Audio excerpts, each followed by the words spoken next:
I think I'll be more comfortable standing. Mr. Vishaka Saravanan, Mr. Arvind Premkrishnan, my dear sisters and brothers of Paripalana. நம்ம இன்னைக்கு ஒரு important matter which affects all of us.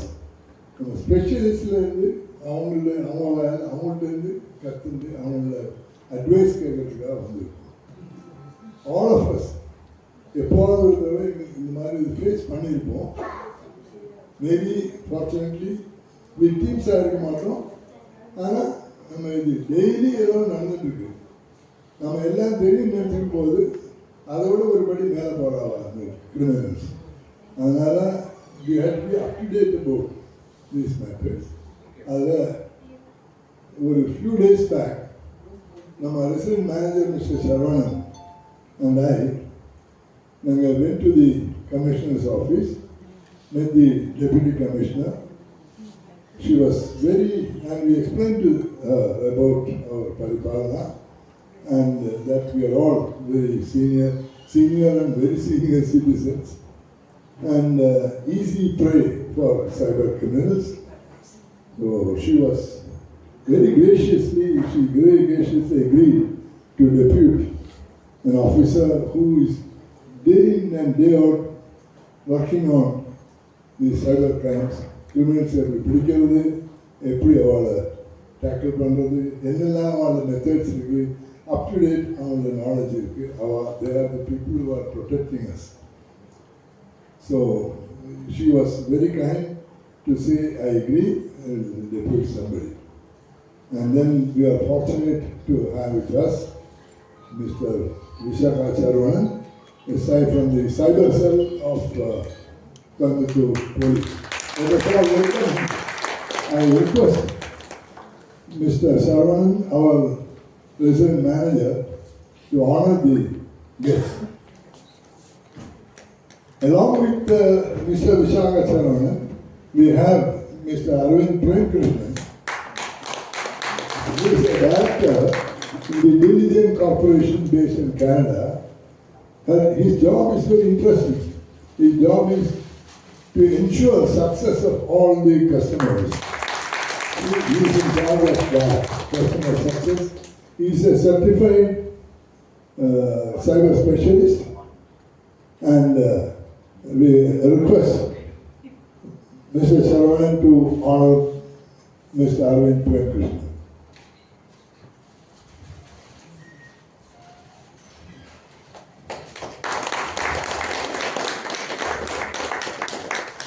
We would also like to, on behalf of Vigilance Paripalana and all my fellow residents here, I would like our senior staff to present a small token gift to our distinguished guests of today.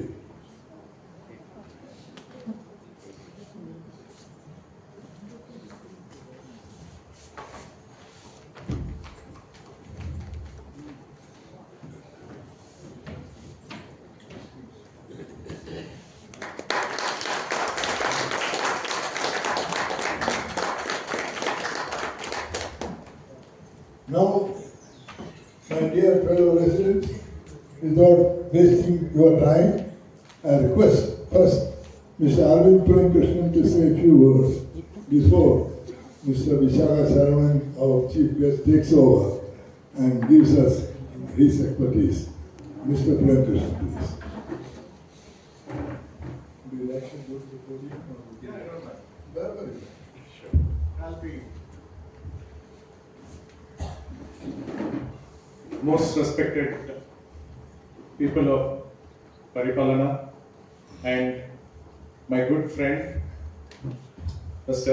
Vishaka Saravanan, Sub-Inspector, Cyber Cell, Coimbatore.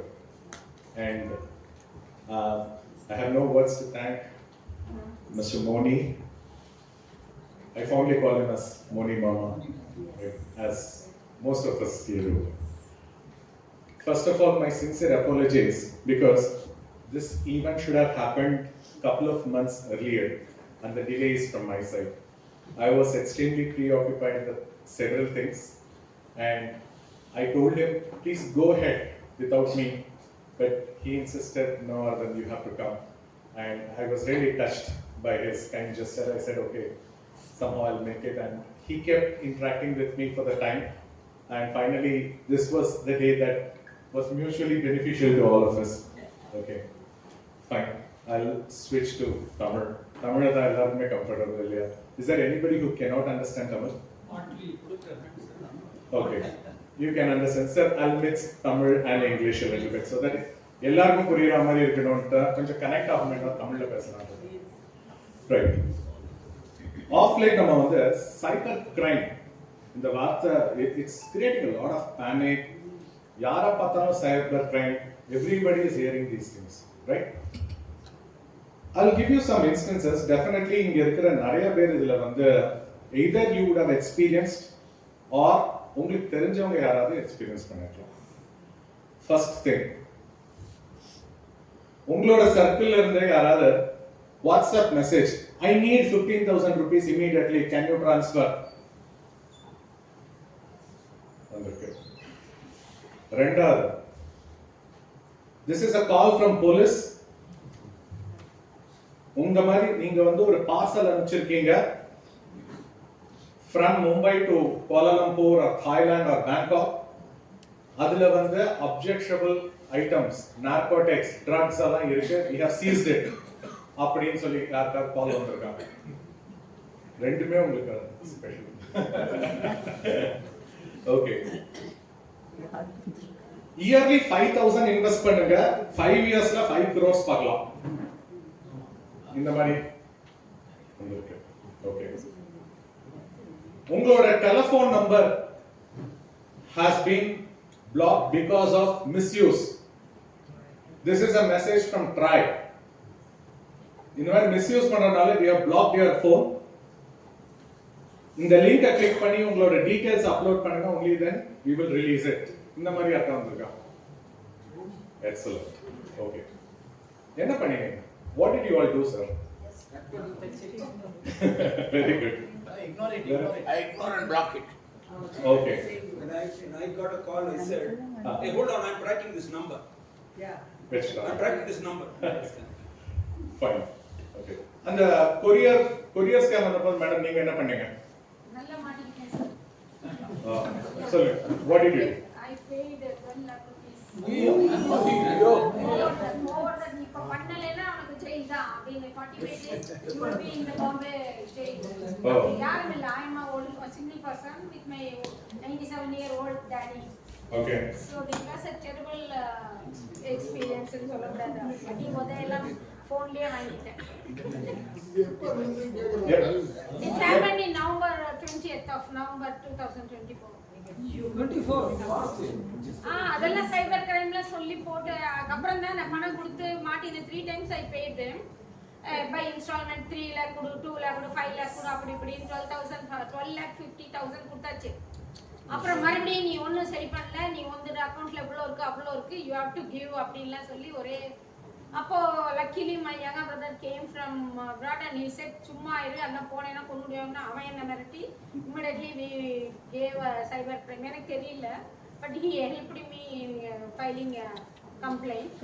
So it was Complaint ஏதாவது problems இருக்கா? இல்ல நான் யாருக்கு சொல்லல, இதான் first time I'm declaring. Okay, no issue. நீங்க அந்த complaint rice பண்ணதுக்கு அப்புறம் உங்களுக்கு ஏதாவது பெனிஃபிட்? இல்ல, they told me to come on the 5th here cyber crime office only. I went there but they couldn't find anything.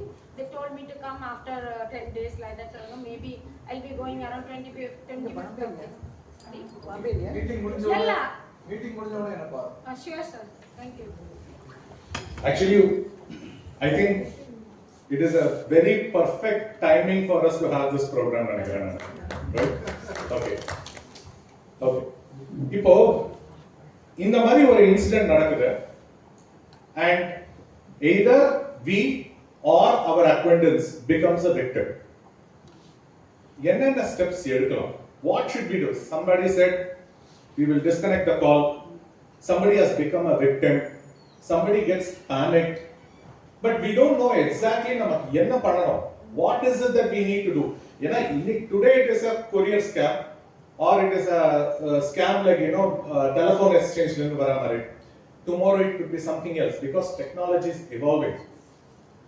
I will give you some more examples. All these things happened to my very close, near and dear ones. 2 to 3 weeks back, my father himself. My father is sitting here. He's an ex-Air Force pilot.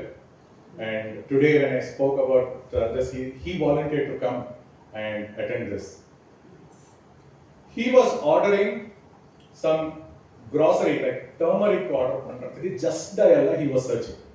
He didn't even call anyone, but our search பண்றத பார்த்து somebody approached him and said, we are wholesale dealers. We procure turmeric from Coorg. இதுதான் எங்களோட address. Please pay so and so. First he said that pay some 1,300 or 1,500, very small amount. Then he said we cannot sell it like in this quantity. We have to double the quantity. அப்பதான் ஒரு parcel அனுப்ப முடியும். So he made my father pays another same amount, 1,500, 1,300. Then he said, sir, you have to pay us one single shot. இது ரெண்டு இதுவா வந்திருக்கு, we cannot send it. That is when he got something is wrong. He told me, எனக்கு பார்த்தோனே தெரிஞ்சிருது this is a scam. When I spoke to him, he said, I am going to refund this. சொல்லிட்டு ஒரு screenshot கூட அனுப்பிச்சார். As if he has transferred that amount to me, there is a pakka screenshot. And he was luring him to pay another payment. That is when we became cautious. But small amount is lost. It is not about the money. Definitely it is not about the money. Money is definitely there, but psychologically it upsets you. I'm sure anybody who lost 2,000 rupees or 2 lakhs rupees or 12 lakhs rupees has to go through a psychologically a very bad time. And it takes some time for us to come out. So in the situation, what are the steps or appropriate steps? Nama enna pannalam? I think the best person we have here is Mr. Vishagasaravanan sir, who is directly from cybercrime cell. I'm not going to take much time, but I'm just setting up the pace. Neenga careful in the session attend பண்ணுங்க and take the points, spread it to your near and dear ones, and next time, even if it is slightest suspicion vanda kuda, you know what is the right steps to take. If idhula vandu, if you can understand at least even 3 out of 10 points that Saravanan sir is saying, I think the mission of this program is achieved, successfully achieved. Right? As Moni sir initially said, any criminal will always target the vulnerable people. Vulnerable people are the weak people that they think. But actually, if all of us get united, if support each other, we are no longer vulnerable. We just need to use our common sense and kuncha panic ahama, we need to be careful. Right? So I'm not going to take much time. So let me hand over the mic back to Moni sir. And thank you all for coming here. Yeah. Oh my, okay, I thought sir introduced. Okay, my name is Arvind and I work for a company called Diligent Corporation in the cyber security division. So I work as a director for cyber security. They are into enterprise security. Just like how we have the cyber security issues for common people, there are also cyber security issues at the enterprise and corporate levels. It's totally a different ball game. So adukku technologically eppadi deal pannalam அப்படிங்கிறதுக்கு there are some softwares, enterprise level softwares. So one of them is our company who manufacture a software called Arson and Diligent One. This is the name of the software that we manufacture, and I head Asia Pacific region as a director. I have totally 20 years of experience. I was working previously. I was working for PricewaterhouseCoopers and KPMG in the audit division. And actually, இப்போ உங்களோட பேங்க்ல அந்த HDFC bank எல்லாத்தையும் இப்போ வந்து chip வருது, முன்னாடிலாம் வந்து மேக்னெட்டிக் ஸ்ட்ரிப் வரும் இல்லையா? So and KYC when it was launched by Government of India, okay, Aadhaar. So இதுக்கெல்லாம் data privacy audit was headed by me. And I did the data privacy controls audit on behalf of RBI for about 3 to 4 banks. They have a control system called as GKC, Gopal Krishna Committee Audit. The bankers might definitely know about it. It has almost 600 plus controls, and it was headed by me to ensure the data privacy of people, because you have your biometric device, personal details, personally identifiable information. So you have to protect it. This is a small introduction about me. Besides that, ISAC is a committee where they certify people on cybercrime. So I am a certified cybercrime intervention officer to a certificate. What we do here is we collaborate with police people in creating awareness. Now we are coming out with an app in collaboration with government so that it can be launched to public. If an issue, how can you when you download that app, it will directly connect you to nearby people like us, CCIOs, intervention officers.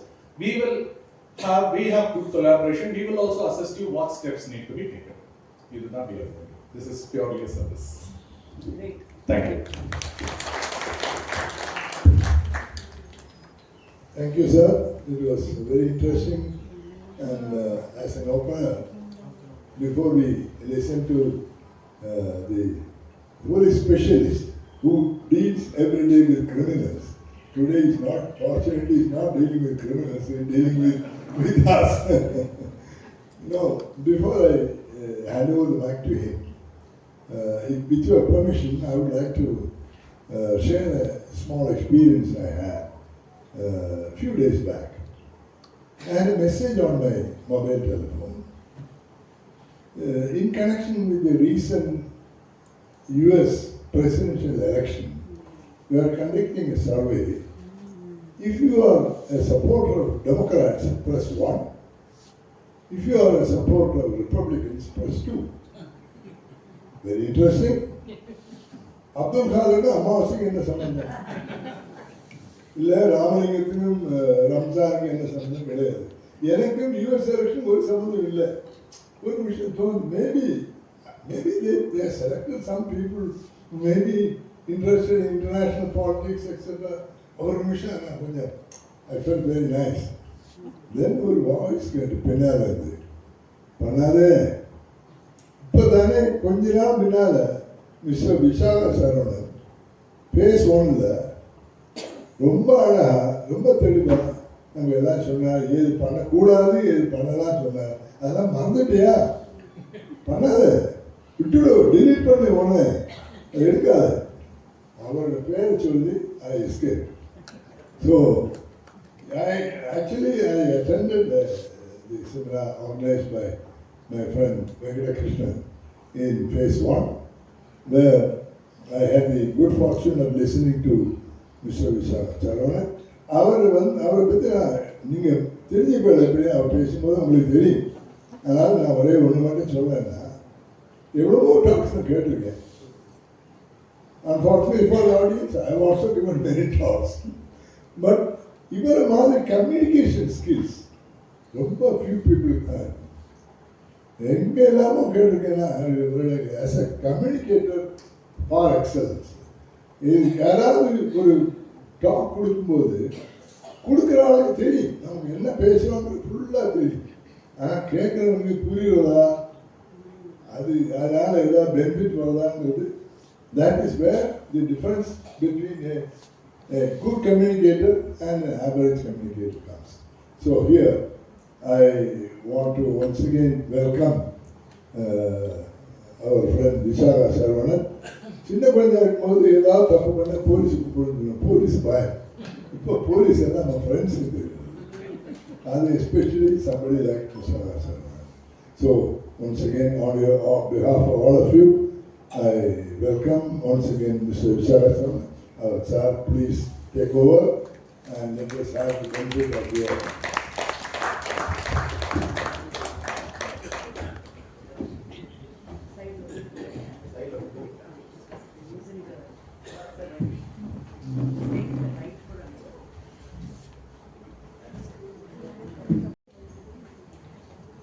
எனக்கு அந்த அளவுக்கு English fluency கிடையாது, இருந்தாலும் சாருக்கு பார்ட்லியா புரியும்னு சொன்னாங்க. அதனால நானும் எனக்கு தெரிஞ்ச இங்கிலீஷ்ல உங்களுக்கு பார்ட்லியா சொல்லி கொடுக்குறேன். ஸோ இந்த ப்ரோக்ராம் வந்து நான் ஆக்சுவலாக பரிபாலனா ஃபேஸ் 1ல பண்ணும்போதும் நானியில் பண்ணும்போதும் நான் அதிகமாக அங்கே இருக்கிற இன்சார்ஜில் சொல்லியிருந்தது என்னன்னா, தயவு செய்து மாசத்துக்கு ஒரு முறை என்னை கூப்பிட்டுருங்க. நான் வந்து உங்களோட ஒரு 2 மணி நேரம் ஸ்பேர் பண்ணிட்டு போறேன். நடக்கிற குற்றங்கள்ல இருந்து நம்ம கொஞ்சம் அவேரா இருக்கிறதுக்கு வயசானவங்க அவங்க திடீர்னு மறந்துடுவாங்க. அதனால கொஞ்சம் நான் மாசத்துக்கு ஒரு முறை வந்தா எல்லாருக்கும் ஒரு ஞாபகம் இருக்கும், அதுக்காக பண்ணலாம் அப்படிங்கிறதுக்காக நினைச்சேன். பட் இப்ப சார் சொன்னதுல எனக்கு என்ன புரிஞ்சுதுன்னா, நம்ம ஒரு தடவை சொன்னாலே போதும், நம்ம அம்மா அப்பா கொஞ்சம் ஞாபகமா வச்சு தப்பு பண்ணும்போது சுட்டி காமிச்சிடுறாங்க. ரைட், அம்மா கூப்பிட்டு கரெக்டான நேரத்தில் சொல்லிட்டாங்க, அதனால சார் தப்பிச்சிட்டாங்க. ரைட், என்னை பத்தி இன்ட்ரோடியூஸ் பண்றதுக்கு ஒண்ணும் இல்லை. நான் தமிழ்நாடு போலீஸ்ல ஒரு 26 இயர்ஸா சர்வீஸ் பண்றேன். இப்போ ஸ்பெஷல் சப் இன்ஸ்பெக்டரா சைபர் கிரைம் போலீஸ் ஸ்டேஷன்ல 3வது வருஷம் என்னுடைய சர்வீஸ் போயிட்டு இருக்கு. இதுக்கு வரதுக்கு முன்னாடி நான் சைபரை பத்தி பெருசா தெரிஞ்சுக்கல. பட் சைபர் கிரைம்ல வந்ததுக்கு அப்புறம் தான் சைபரை பத்தி நிறைய விஷயங்கள் புரிஞ்சுது. சரி, நமக்கு புரிஞ்சது நம்மளோட போயிடக்கூடாது. இது வந்து வெறுமனே ஒரு போர்ஷன் சண்டை போட்டு வந்தாங்க, போலீஸ்ல கம்ப்ளைண்ட் கொடுத்தாங்க, அவங்கள எதிர்த்து நம்ம நடவடிக்கை எடுத்தோம், குற்றம் செஞ்சவங்கள நடவடிக்கை எடுத்தோம் அப்படிங்கிறது மாதிரி கிடையாது. இந்த சைபர் கிரைம் பொறுத்த வரைக்கும் இங்க குற்றம் செஞ்சவங்கள யாருமே கண்டுபிடிக்க முடியாது. சைபர் குற்றத்தை யார் செஞ்சாலுமே சரி, அவங்களுடைய உண்மை ரூபத்தை மறைச்சிட்டு இன்னொருத்தருடைய பொருட்களை பயன்படுத்தி தான் பண்ணுவாங்க. எக்ஸாம்பிளுக்கு உங்க பேர்லயே ஒரு அக்கௌண்ட் ஓபன் பண்ணலாம், உங்க பேர்லயே ஒரு சிம் கார்டை யூஸ் பண்ணிட்டு இருக்கலாம், நம்ம பேர்ல என்ன வேணாலும் எடுக்கலாம். உங்களோட சொல்லணும், பொதுவாகவே நம்ம ஆன்லைன்ல ஏதாவது நம்மளுடைய டேட்டாஸ் கொடுத்துருந்தோம் அப்படின்னா அதை மிஸ்யூஸ் பண்ணி நம்மளை அட்டாக் பண்றதுக்கு சைபர் கிரிமினல்ஸ் அதை யூட்டிலைஸ் பண்ணுவாங்க. சோ முதல்ல நம்ம இப்ப என்ன சொல்ல விரும்புறோம், சைபர் கிரைம்ல நம்ம எப்படி அவேரா இருக்கணும் அப்படின்னு சொல்ல விரும்புறோம் அப்படின்னா, ஃபர்ஸ்ட் விஷயம் சைபர் கிரைம் அப்படின்னா நீங்க ஞாபகத்துக்கு வர வேண்டிய முதல் பொருள் என்னன்னு பாத்தீங்கன்னா மொபைல் போன்.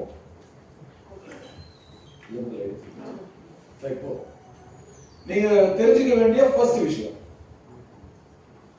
ஏன் மொபைல் போன் அப்படின்னு சொல்றேன்னு யாராவது சொல்ல முடியுமா?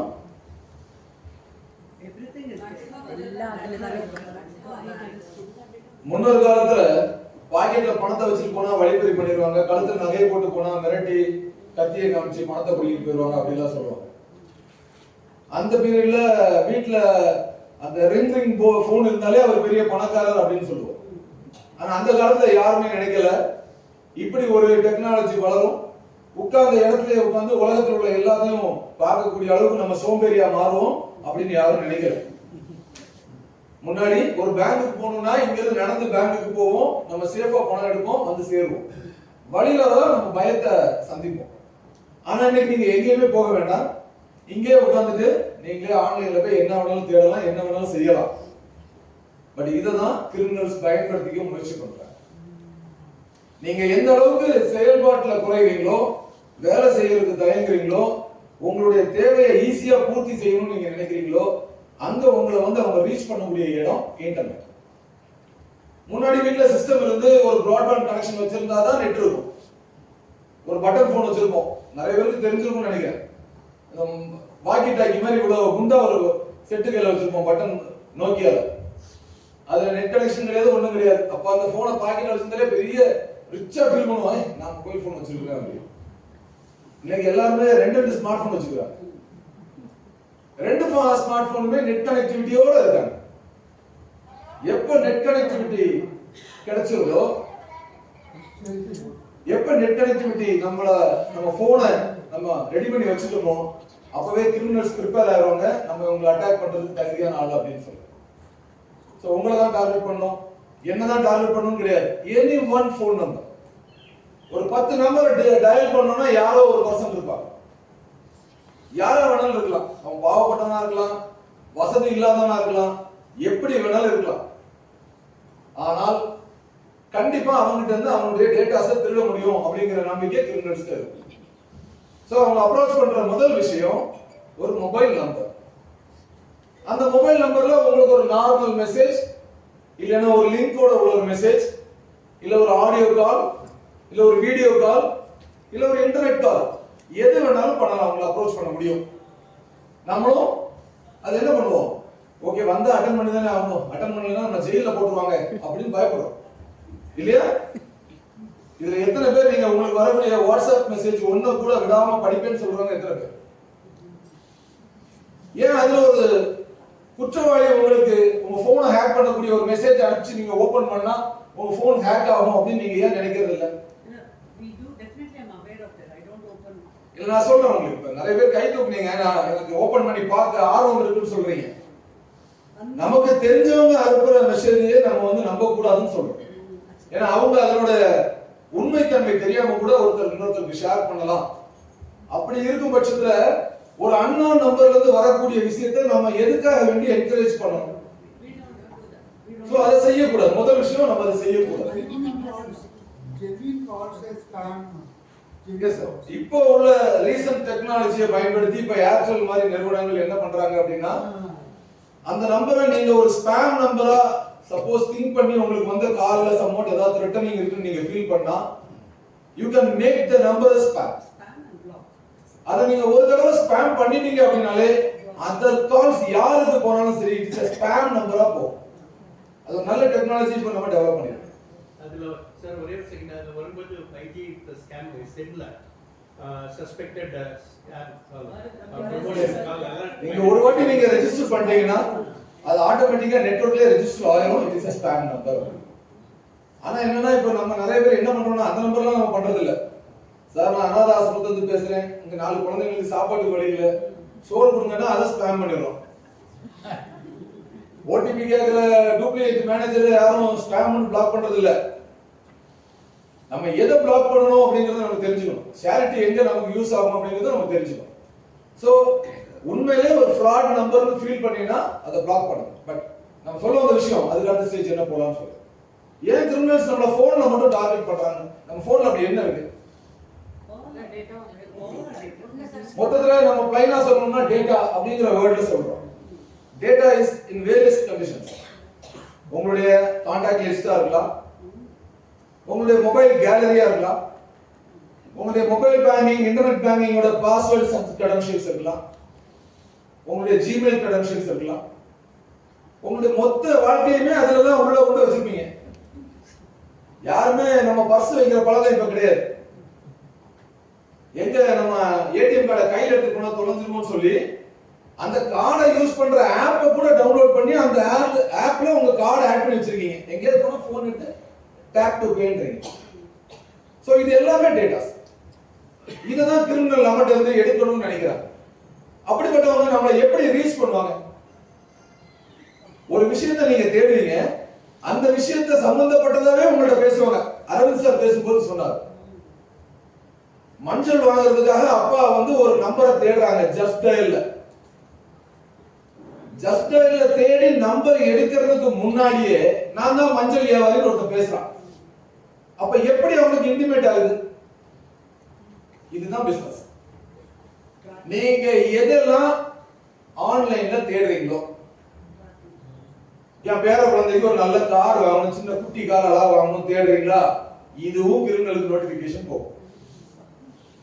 என்னோட இன்சூரன்ஸை ரெனியூவல் பண்ணணும், எதுல போய் ரெனியூவல் பண்ணலாம் அப்படின்னு நீங்க போன்ல சர்ச் பண்ணீங்களா, இதுவும் ஒரு கிரிமினலுக்கு நோட்டிபிகேஷன் போகும். அதை பத்தி பேசினாவே போகுது. எஸ். ஏன் போகுதுன்னு நான் சொல்லுறேன். இதெல்லாம் நம்ம டேட்டாஸ் கலெக்ஷன் பண்ணக்கூடிய டீம் வந்து இதெல்லாம் வாட்ச் பண்ணிட்டு பண்ணீங்க. போன்ல நிறைய பார்த்துருப்பீங்க, கூகுள் அசிஸ்ட், சிரி, இந்த மாதிரி ஆர்டிபிஷியல் இன்டெலிஜென்ஸ் நம்மளுக்கு வந்து கலெக்ட் பண்ற டேட்டாவை நீங்க பார்த்துருப்பீங்க. உங்க போன் சும்மா இருந்தா கூட ஹே கூகுள்னு கூப்பிட்டு பாருங்க, அது வேக்கப் ஆகி what can I to for you அப்படின்னு கேட்கும். அப்படின்னா 24/7 your phone is under surveillance. நீங்க என்ன பேசுறீங்க, நீங்க என்ன தேடுறீங்க அப்படிங்கற விளம்பரத்தை உங்கள்ட்ட கொடுத்து அந்த பொருளை ப்ரோமோட் பண்றதுதான் இவங்க வேலை. அப்படி ப்ரோமோட் பண்ணணும்னு நினைக்கிறவங்க அது ரிலேட்டடா யாரெல்லாம் அந்த கூகுள்ல ரெஜிஸ்டர் பண்ணி வச்சிருக்காங்களோ, maybe he maybe a criminal also. நான் வந்து ஒரு இன்சூரன்ஸ் ஏஜென்ட் ஒரு கிரிமினல் பதிவு பண்ணி வச்சிருந்தாலும் அவங்களுக்கும் அந்த நோட்டிபிகேஷன் அனுப்புறாங்க.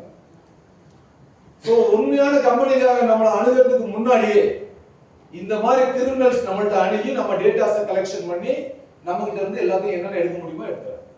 அப்படி ஏமாந்ததா நம்ம அம்மா ஒரு 12 லட்சம் ரூபாய். சோ ஆன்லைன்ல எதை தேடுறீங்களோ அது ஆன்லைன்ல பார்த்ததோட விட்டுருங்க. அதை பத்தி யாராவது உங்ககிட்ட போன்ல வந்து கம்யூனிகேட் பண்ண வந்தா முதல்ல திங்க் பண்ணுங்க, அவன் ஒரு ஃப்ராட் தான். அப்படின்னா நீங்க சேஃபர் சைடு. இப்போ உங்களுக்கு புரிஞ்சிருக்கும், நீங்க வீட்டுக்கு போன உடனே உங்களுக்கு ஒரு மெசேஜ் வரலாம், நீங்க பரிபாலனா கம்யூனிட்டில இருக்கீங்களா, உங்களுக்கு இந்த மாதிரி ஃபெசிலிட்டி எல்லாம் நாங்க அக்கவுண்ட் ஓபன் பண்ணி தரோம், வருஷத்துக்கு டெபாசிட் பண்ணுங்க, எல்லா பேங்க்லயும் 8% தருவாங்க, நாங்க 9.25% தருவோம். இப்படி எல்லாம் உங்களை அப்ரோச் பண்றதுக்கான வாய்ப்புகள் இருக்கு. In case of anyone call over phone or internet call or video call, don't believe anyone. If you want to clarify it, you directly ask the bank officers. உங்களுக்கு கண்டிப்பா வருவாங்க. நீங்க யூஸ் பண்ணக்கூடிய bank officers as a senior citizen நீங்க கூப்பிட்டீங்கன்னா அவங்க இங்க வந்து உங்களுக்கு சர்வீஸ் பண்ணணும். that is RBI rules. So அந்த மாதிரி விஷயங்கள்ல நீங்க கண்டிப்பா அது சம்பந்தப்பட்ட அதிகாரிகளை சென்று சந்திக்கணும். அதுதான் நான் ஆசைப்படுறேன். ரைட். நம்ம டேட்டா தான் நீங்க இருக்கிறதுலே ரொம்ப விலை உயர்ந்த பொருள். இன்னைக்கு சார் சொன்ன மாதிரி ஆன்லைன் வேர்ல்டுல நீங்க எவ்வளவு சம்பாதிக்கிறீங்க, என்ன வேலை பார்க்கறீங்க அப்படின்னு பார்த்தா நம்ம பார்க்குற வேலையை விட இந்த டேட்டா கலெக்ஷன் செய்யற டீம் செய்யற வேலை தான் அதிகம். ஈச் அண்ட் எவ்ரி பர்சன் வந்து என்னென்ன டேட்டா கலெக்ட் பண்ண முடியும், அதன் மூலமா எப்படி பிசினஸ் ப்ரோமோட் பண்ண முடியும், இதுதான் கூகுள் இன்னைக்கு பண்ணிட்டு இருக்காங்க. they are not doing directly, they are doing indirectly by approaching another applications. இப்ப ட்ரூ காலர்னு ஒரு அப்ளிகேஷன் இருக்கு, யாரெல்லாம் யூஸ் பண்றீங்க, என்ன பர்பஸ்க்காக அதை யூஸ் பண்றீங்க? who is calling னு நீங்க ட்ரூ காலரை கேட்டு தான் தெரிஞ்சுக்கிறீங்க. but the data are given by the Gmail. once நீங்க மொபைல் வாங்கும்போது முதல்ல Gmail அக்கவுண்ட் ஓபன் பண்ணி தான் நீங்க ஒரு மொபைலே ஆக்டிவேட் பண்ணுவீங்க. you are giving the data first in the Gmail only. Gmail யார்கிட்ட இருக்கு? கூகுள் கிட்ட இருக்கு. ஏன் கூகுளே உங்களுக்கு ஃப்ரீயா தரலாம்? யார் பேசுறாங்கங்கறது எதுக்காக ட்ரூ காலர்ல கொடுக்குறாங்க? நாம இது யாருமே யோசிக்கிறது இல்ல. ஏன்னா அவங்க அந்த பிசினஸை வாங்கி சேல் பண்றாங்க.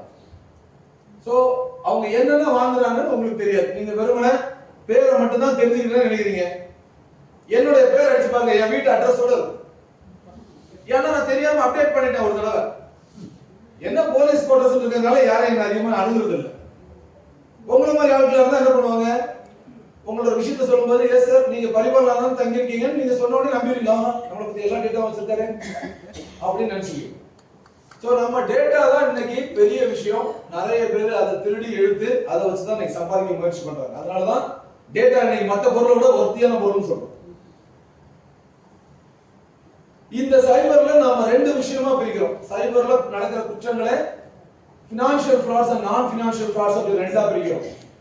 ஃபினான்ஷியல்ல எப்படி நம்மள இந்த கிரிமினல்ஸ் வந்து நம்மளை ஏமாத்துறதுக்கான வாய்ப்புகள் இருக்கு. இதெல்லாம் உங்களுக்கு ஆல்ரெடி தெரிஞ்சிருக்கும். ஜஸ்ட் ஒரு ரிவிஷன்.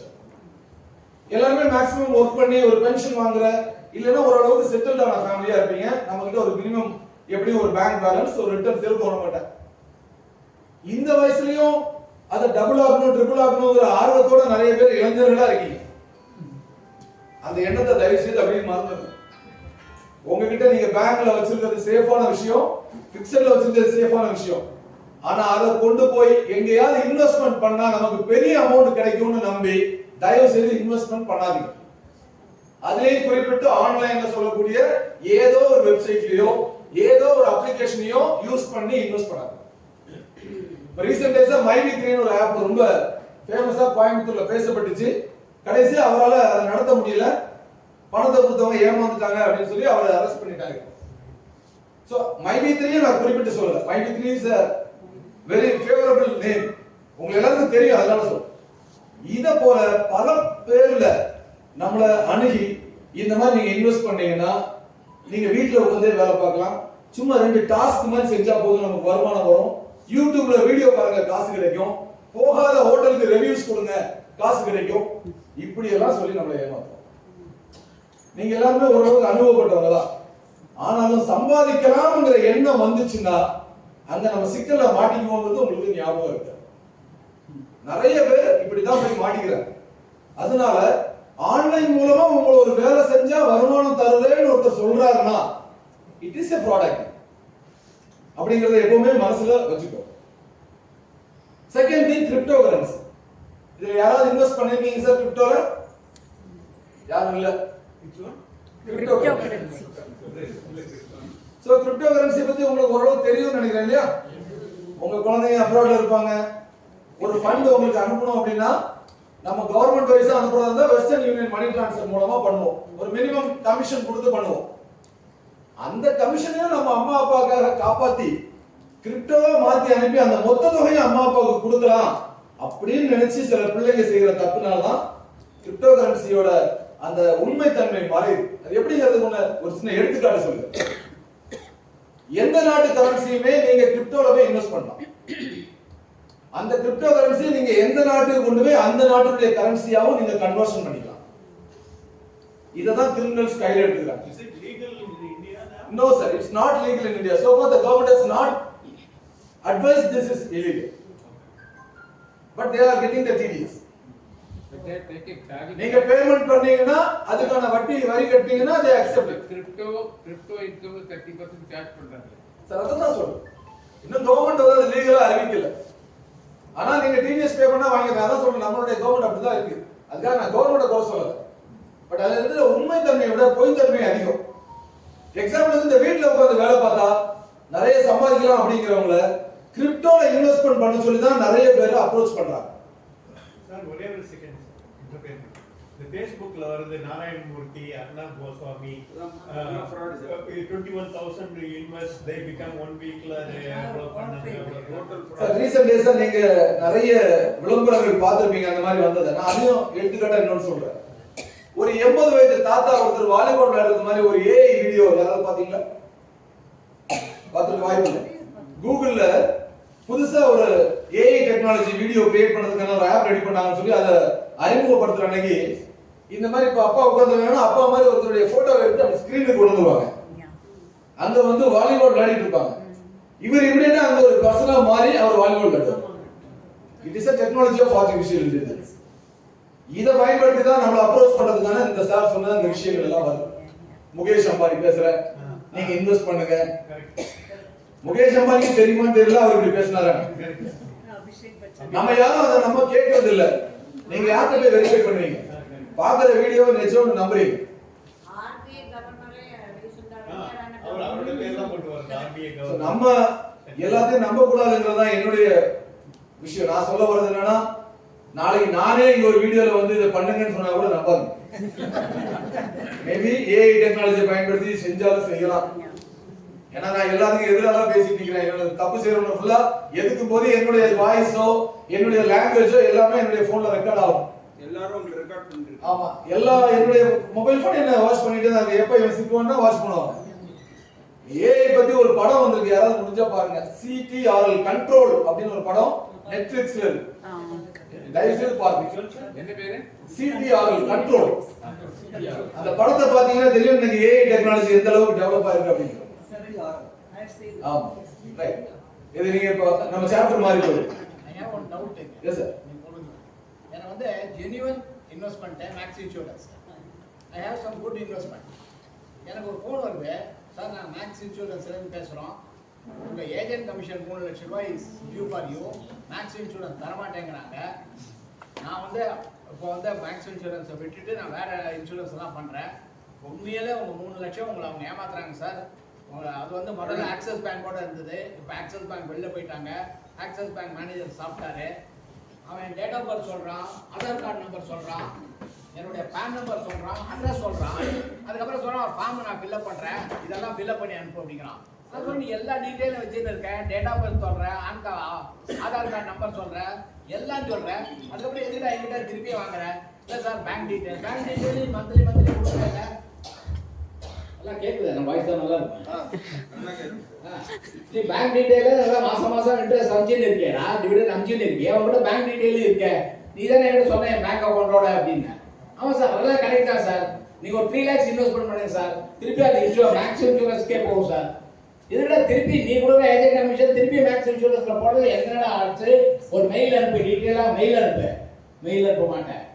இது வந்து குர்காவன் என்ற ஒரு இடத்துல இருந்து ஆர் நோய்டான்ற ஒரு இடத்துல இருந்து ஹிந்தியில தான் பேசுவான். தமிழ பேச மாட்டாங்க, மெயில் அனுப்ப மாட்டாங்க, இங்கிலீஷ்ல தப்பித்தோடு ஒரு வார்த்தை வராது, ஃபுல்லா இந்த ஹிந்தி. எனக்கும் ஹிந்தி தெரியாது, எனக்கு டைம் பாஸே இதுதான். அவன்கிட்ட ஃபுல்லா கதை கேட்டுப்பேன். இல்ல தப்பு இல்ல, நீங்க டைம் பாஸ் பண்றதா நினைச்சு ஏதாவது ஒரு இடத்துல நீங்க உங்களுடைய டேட்டாவை லாஸ் பண்ணிட்டீங்கன்னா நீங்க இது வரைக்கும் சேர்த்து வச்ச எல்லாத்தையும் ஒரே செகண்ட்ல அந்த பயமா தான் இருக்கு. அந்த மாதிரி ஆளுகிட்ட நீங்க கேர்ஃபுல்லா இருக்கணும் நல்லது. நான் இதை எதுக்காக சொல்றேன் அப்படின்னா, நாங்க ஒரு அக்யூஸை செக் பண்ணோம்னா எங்களுக்கு சைபர் கிரைம்காக சில ஆப்ஸ் இருக்குது, நாங்க அதை வெளியே சொல்ல முடியாது. உங்க மொபைல் நம்பர் மட்டும் கொடுத்தா போதும், அதுல உங்களுடைய என்டையர் ஹிஸ்டரியும் வந்துடும். நீங்க என்ன ஆளு, எப்படிப்பட்ட விஷயங்கள் எல்லாம் பண்ணிட்டு இருக்கீங்க, உங்களுக்கு என்னென்ன ஆன்லைன்ல கணக்கு வழக்குகள் இருக்கு, எந்தெந்த பேங்க்ல அக்கௌண்ட் வச்சிருக்கீங்க, இது எல்லாமே எங்களால எடுக்க முடியும். இந்த ஆப்பை not only police is not using this, இதை கிரிமினல்ஸும் யூஸ் பண்றாங்க. சோ அவங்க உங்களை அப்ரோச் பண்ணும்போது இந்த டேட்டாஸை சொல்லும் போதே நீங்க ஓகே நம்ம டேட்டாஸ் எல்லாம் கையில வச்சிருக்கானா உண்மையான நபரா இருக்கான்னு நீங்க நம்பிடுவீங்க. அததான் கூடாதுன்னு சொல்றேன். அவங்கள மேக்ஸ் இன்சூரன்ஸ் நான் மெயில் அனுப்பிச்சேன், one time they have replied also. இந்த மாதிரி it is not correct. Then what insurance companies are doing? இதை ஒன்றும் பண்ண முடியாது சார். ஏன்னா இன்னைக்கு ஆன்லைனை பொறுத்த வரைக்கும் டேட்டா கலெக்ஷன் நான் முதல்ல சொன்னேன் இல்லையா, இது ஒரு கம்பெனியால தடுத்து நிறுத்தக்கூடிய விஷயமே கிடையாது. நீங்க whatever you are giving input in online, everything will be taken by an application. அதை நீங்க புரிஞ்சுக்கணும். அதனாலதான் அதிகமா இணையத்துல இருக்காதீங்கன்னு நான் சொல்றோம். இன்டர்நெட் கனெக்டிவிட்டியே அதிகமா இருக்க வேண்டாம், தேவையானதை மட்டும் முடிச்சுட்டு வெளியே வரணும்னு சொல்றேன். ஆனா நிறைய பேர் அப்படி இல்லை. நீங்க நிறைய விஷயங்கள் நம்ம சொல்ல உங்களுக்கே புரியுது. நான் அடுத்த லைன்ல வரும்போது சொல்றேன். ரைட், கிரிப்டோ கரன்சில நீங்க தயவு செய்து உங்க இன்வெஸ்ட்மெண்ட்டை போட்டு டபுள் ஆகலாம் ட்ரிபிள் ஆகலாம் சொல்லி யாராவது உங்களை அப்ரோச் பண்ணாங்கன்னா தயவு செய்து நீங்க நம்ப வேண்டாம்.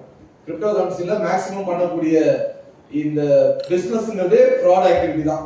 உங்ககிட்ட சொல்லுவாங்க ஒரு 10 lakhsக்கான அமௌண்ட்டை நீங்க இன்வெஸ்ட் பண்ணுங்க, அதுக்கான USDT உங்களுக்கு தந்துடுறோம், அது உங்களுக்கு வேலட்ல இருக்கும், நல்ல ரேட் வரும்போது நீங்க அதை சேல் பண்ணிக்கலாம் சொல்லுவாங்க. 10 லட்ச ரூபாய் நீங்க கொடுத்து உண்மையிலே 10 லட்ச ரூபாய்க்கான USDT வாங்கியிருப்பீங்க, அதுல எந்த மாற்று கருத்தும் கிடையாது. ஆனா அதே 10 லட்ச ரூபாய்க்குள்ள USDT நீங்க சேல் பண்ணும்போது யாருகிட்ட இருந்து பணம் வாங்குறீங்கன்னு உங்களுக்கு தெரியாது.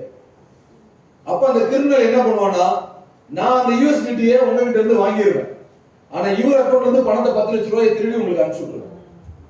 இவருக்கு எந்த லாபமும் கிடைக்காதுன்னு இவர் கம்ப்ளைண்ட் ரைஸ் பண்ணுவார். யாருக்கு மேல ரைஸ் பண்ணுவார்? பணம் யார் அக்கௌண்ட்டுக்கு அவருக்கு போச்சோ அவங்க தான் கிரிமினலா வரும். உங்ககிட்ட இருந்து USDT வாங்கினா சிங்கப்பூர்லயோ மலேசியாலயோ அந்த காசை ஆக்கிட்டு போயிடும் வித்தவுட் 1 பைசா இன்வெஸ்ட்மெண்ட். 10 லட்ச ரூபாய் கொடுத்து நீங்க வாங்கின பொருளை 1 பைசா கூட இன்வெஸ்ட் பண்ணாம நான் பொருளா மாத்தி போயிட்டேன், நீங்க 2 பேரும் கோர்ட்டுக்கு அலைஞ்சிட்டு இருப்பீங்க.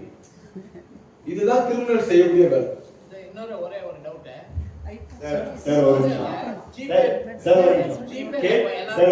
கேள்வி நேரம் டைம் கொடுப்பாங்க, லாஸ்ட் ஒரு 1/2 hour கொடுப்பாங்க.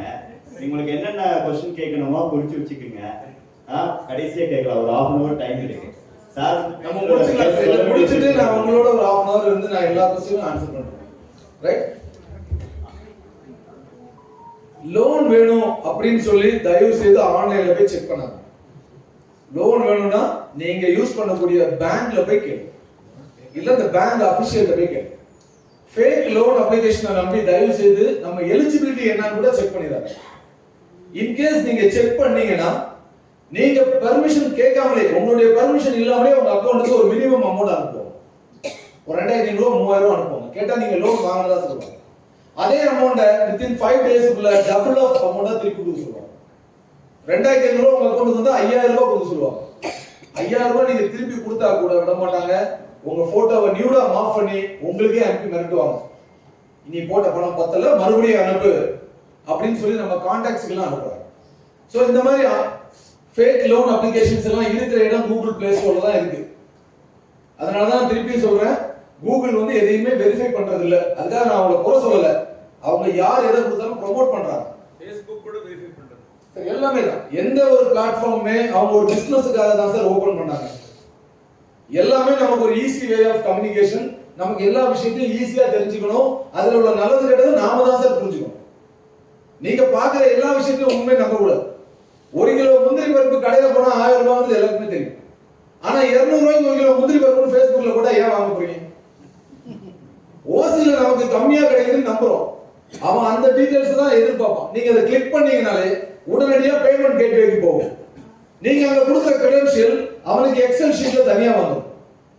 நீங்க ப்ராப்பரா கார்டு டீடைல்ஸ் கொடுப்பீங்க, இது கொடுப்பீங்க, பின் கொடுப்பீங்க, உங்களுடைய டேட் ஆஃப் எக்ஸ்பைரி கொடுப்பீங்க, ஓடிபி கொடுப்பீங்க. அவன் அதை எடுத்து நீங்க 200 ரூபாய்க்கு போட்டத 20000 ரூபாய்க்கு ஒரு பர்ச்சேஸ் அமேசான்ல பண்ணிடுவோம். சோ அதை தான் நம்ம சொல்றோம், பாக்குற எல்லா விஷயத்தையும் நம்ப கூடாதுன்னு சொல்றோம். உங்க எல்லாருக்கும் மெசேஜ் வரும், அந்த மெசேஜோட எண்ட்ல ஒரு லிங்கோட வரும். இந்த பண பரிவர்த்தனை நீங்க பண்ணவில்லை என்றால் இந்த லிங்கை கிளிக் பண்ணி கம்ப்ளைண்ட் ரைஸ் பண்ணுங்க. இந்த மாதிரி தான் நமக்கு லிங்க்ஸ் வரும். சோ ஒரு லிங்க் என்ன பண்ணும் அப்படிங்கிறது நமக்கு யாருக்குமே தெரியாது. ஒரு சின்ன எடுத்துக்காட்டு, சமையலுக்கு மேல நமக்கு ரொம்ப ஆசை. திடீர்னு பார்த்தா யாரோ ஒரு ஃப்ரெண்டு எனக்கு ஒரு மெசேஜ் அனுப்பிச்சிருக்காங்க, பஞ்சு போட்ட இட்லி வேண்டுமா, இதை கிளிக் செய்து பார்த்துக் கொள்ளவும் போறாங்க. நான் வாட்ஸ்அப்ல போய் இதை கிளிக் பண்றேன், அது ஆட்டோமேட்டிக்கா யூடியூப்ல போய் ரன் ஆகுது. வாட்ஸ்அப்ல கிளிக் பண்ண லிங்க் எப்படி யூடியூப்ல ரன் ஆகும்? சொல்றது புரியுதுங்களா? இந்த ப்ராசஸ் தான் எல்லா கிரிமினல்ஸும் பயன்படுத்தி உங்க போன்ல உங்களுக்கே தெரியாம ஒரு அப்ளிகேஷன் டவுன்லோட் பண்றதுக்கு சப்போர்ட் பண்ணுவாங்க. எடுத்துக்காட்டுக்கு டீம் விவர் சப்போர்ட் இந்த மாதிரி அப்ளிகேஷன் உங்களுக்கு எதுக்கு யூஸ் பண்ணுவாங்க தெரியுமா? நம்மளோட பேரலா மானிட்டர் பண்ணலாம். எஸ், நாம இப்ப நம்ம குழந்தைங்க ஃபாரின்ல இருக்கு, நல்ல கம்ப்யூட்டர் இன்ஜினியரா இருப்பாங்க, வீட்ல உள்ள லேப்டாப் திடீர்னு ஒர்க் ஆகல, அப்ப அவங்க கிட்ட கூப்பிட்டு சொல்லி டீம் விவர்ல நீங்க கனெக்ட் பண்ணீங்கன்னா அங்க இருந்துட்டு அவர் இங்க உள்ள சாஃப்ட்வேரை ரிப்பேர் பண்ணுவார். அந்த பர்பஸுக்காக உருவாக்கப்பட்ட இந்த இன்னைக்கு நம்ம டேட்டா திருடுறதுக்காக பயன்படுத்துறாங்க. சோ உங்களுக்கே தெரியாது, ஒரு லிங்கை கிளிக் பண்ணா இதெல்லாம் நடக்குமா அப்படின்னு நம்ம யோசிச்சிருக்க கூட மாட்டோம். இதை விட இன்னும் ஒரு ரிஸ்கான விஷயம் என்னன்னா, உங்க மொபைலுக்கு வரக்கூடிய எல்லா மெசேஜஸையும் அவங்க நினைக்கிற நம்பருக்கு ஃபார்வர்ட் பண்ண முடியும் ஒரு லிங்க் மூலமா. உங்க மொபைலுக்கு ஒரு ஓடிபி வருதுன்னா வித்தின் அடுத்த ஃபியூ செகண்ட்ஸ்க்குள்ள அவங்களுக்கு போயிடும் அந்த மெசேஜ். இப்படிதான் கிரிமினல் நம்மகிட்ட வந்து ஒவ்வொன்றா திருடி அவங்க சேமிக்கிறதுக்கான வழிகளை தேடுறாங்க. சோ எந்த லிங்கா இருந்தாலும் அது சஸ்பெக்டபிள் லிங்க் அப்படின்னு தான் நீங்க திங்க் பண்ணணும். எதையுமே டச் பண்ணி பார்க்கலாம், என்ன இருக்குன்னு தெரிஞ்சுக்கலாம்னு டச் பண்ணீங்கன்னா அது ஷாக் அடிக்க தான் செய்யும். சோ லிங்க்னா நினைச்சு மனசுல வச்சுக்கோங்க, it is a fraud activity அப்படின்னு நினைச்சுக்கோங்க. லிங்க் இருந்தாலே டச் பண்ணாதீங்க, அதை கடந்து போயிருங்க அல்லது டெலீட் பண்ணுங்க. இப்ப சார் சொன்னாங்க ஒரு லிங்க் வந்துச்சு, எங்க அம்மா சொல்லிச்சு உடனே ஆஃப் பண்ணி கட் பண்ணி போடணும். உண்மைதான் அது. அப்படி கடந்து போயிட்டீங்கன்னா நம்ம தப்பிச்சிட்டோம், இல்லைன்னா மாட்டிக்கிறோம், நம்ம காசெல்லாம் போயிடும். So be careful about link. ஆன்லைன்ல நம்ம எல்லாரும் நினைப்போம் நம்ம போனை நம்ம தானே யூஸ் பண்றோம், யாரு பார்க்க போறாங்க அப்படின்னு நினைப்போம். நீங்க என்னென்ன பாக்குறீங்க, என்னென்ன கேக்குறீங்களோ அத போன்ல உள்ள எல்லா அப்ளிகேஷனுமே வாட்ச் பண்ணிக்கிட்டே தான் இருக்கும்.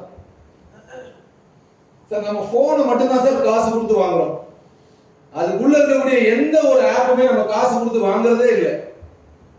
எல்லாமே ஃப்ரீ ஆஃப் காஸ்ட்ல தான் கிடைக்குது. ஏன் எல்லாத்தையும் நமக்கு ஃப்ரீயா தராங்க? இன்னைக்கு மணி டிரான்சாக்ஷனுக்கு கூகுள் பே, பேடிஎம், போன் பே, எந்த கடையில போய் 2 ரூபாய்க்கு டீ குடிச்சா கூட அதை ஸ்கேன் பண்ணி கொடுத்துட்டு போறோம். அது ஏன் நமக்கு ஃப்ரீயா தராங்க? சோ நம்ம டேட்டா தான் உங்களுக்கு வேல்யூபிள் சார். உள்ள இருந்தா தான் அவங்களால நம்ம டேட்டாவை எடுக்க முடியும். இதே பேயபிள் அப்படின்னு ஒரு அப்ளிகேஷனை சொன்னா அந்த அப்ளிகேஷன் வேண்டாம் எனக்குன்னு சொல்லிடும். அப்போ ஓசியில தந்தாதான் நம்ம அதை வச்சுக்குவோம். அதன் மூலமா அவங்க நம்ம கிட்ட உள்ள எல்லா ரகசியங்களையும் எடுக்கிறதுக்கு அதை பயன்படுத்துறாங்க. சோ முடிஞ்ச வரைக்கும் உங்க போன்ல ஆன்லைன்ல நீங்க என்ன பதிவு செஞ்சாலும் பதிவு செய்யறதுக்கு முன்னாடி யோசிங்க, யாராவது ஒருத்தர் இதை எடுத்து மிஸ்யூஸ் பண்றதுக்கான வாய்ப்பு இருக்குங்கிறத நீங்க எப்பவுமே மனசுல வச்சுக்கணும். சோசியல் மீடியா அதிகமா நிறைய பேர் நீங்க இதெல்லாம் ஏமாற மாட்டீங்கன்னு நினைக்கிறேன், எனக்கு தெரிஞ்சு இல்ல. இது வரைக்கும் ஓல்ட் ஏஜ்ல இருந்து யாரும் வரல. தெரியாதவங்களை யாரையும் ஃப்ரெண்டா சேர்க்காதீங்க. இன்ஸ்டாகிராம்ல எத்தனை பேர் இருப்பீங்களா? இன்ஸ்டாகிராம்ல வாட்ஸ்அப் மட்டும் தான் இருக்கீங்களா?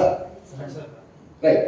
இன்ஸ்டாகிராம், ஃபேஸ்புக் மாதிரி யூஸ் பண்றீங்கன்னா தெரியாதவங்களை யாரையும் ஃபாலோ பண்ணாதீங்க, தெரியாதவங்களை யாரையும் ஃப்ரெண்டா சேர்க்காதீங்க. அப்படி நீங்க அக்செப்ட் பண்ணிட்டீங்கன்னா அவங்களால உங்க சோசியல் மீடியால உள்ள டேட்டாஸை எடுக்க முடியும்.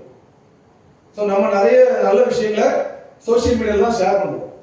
ஒரு பேரனுக்கு பிறந்த நாள், பேத்திக்கு பிறந்த நாள், இல்ல ஒரு கல்யாண நாள், எது வந்தாலும் வாழ்த்து சொல்றத வாயில சொல்றதை விட போட்டோவா போட்டு பண்றதுதான் நம்ம பழக்கம்.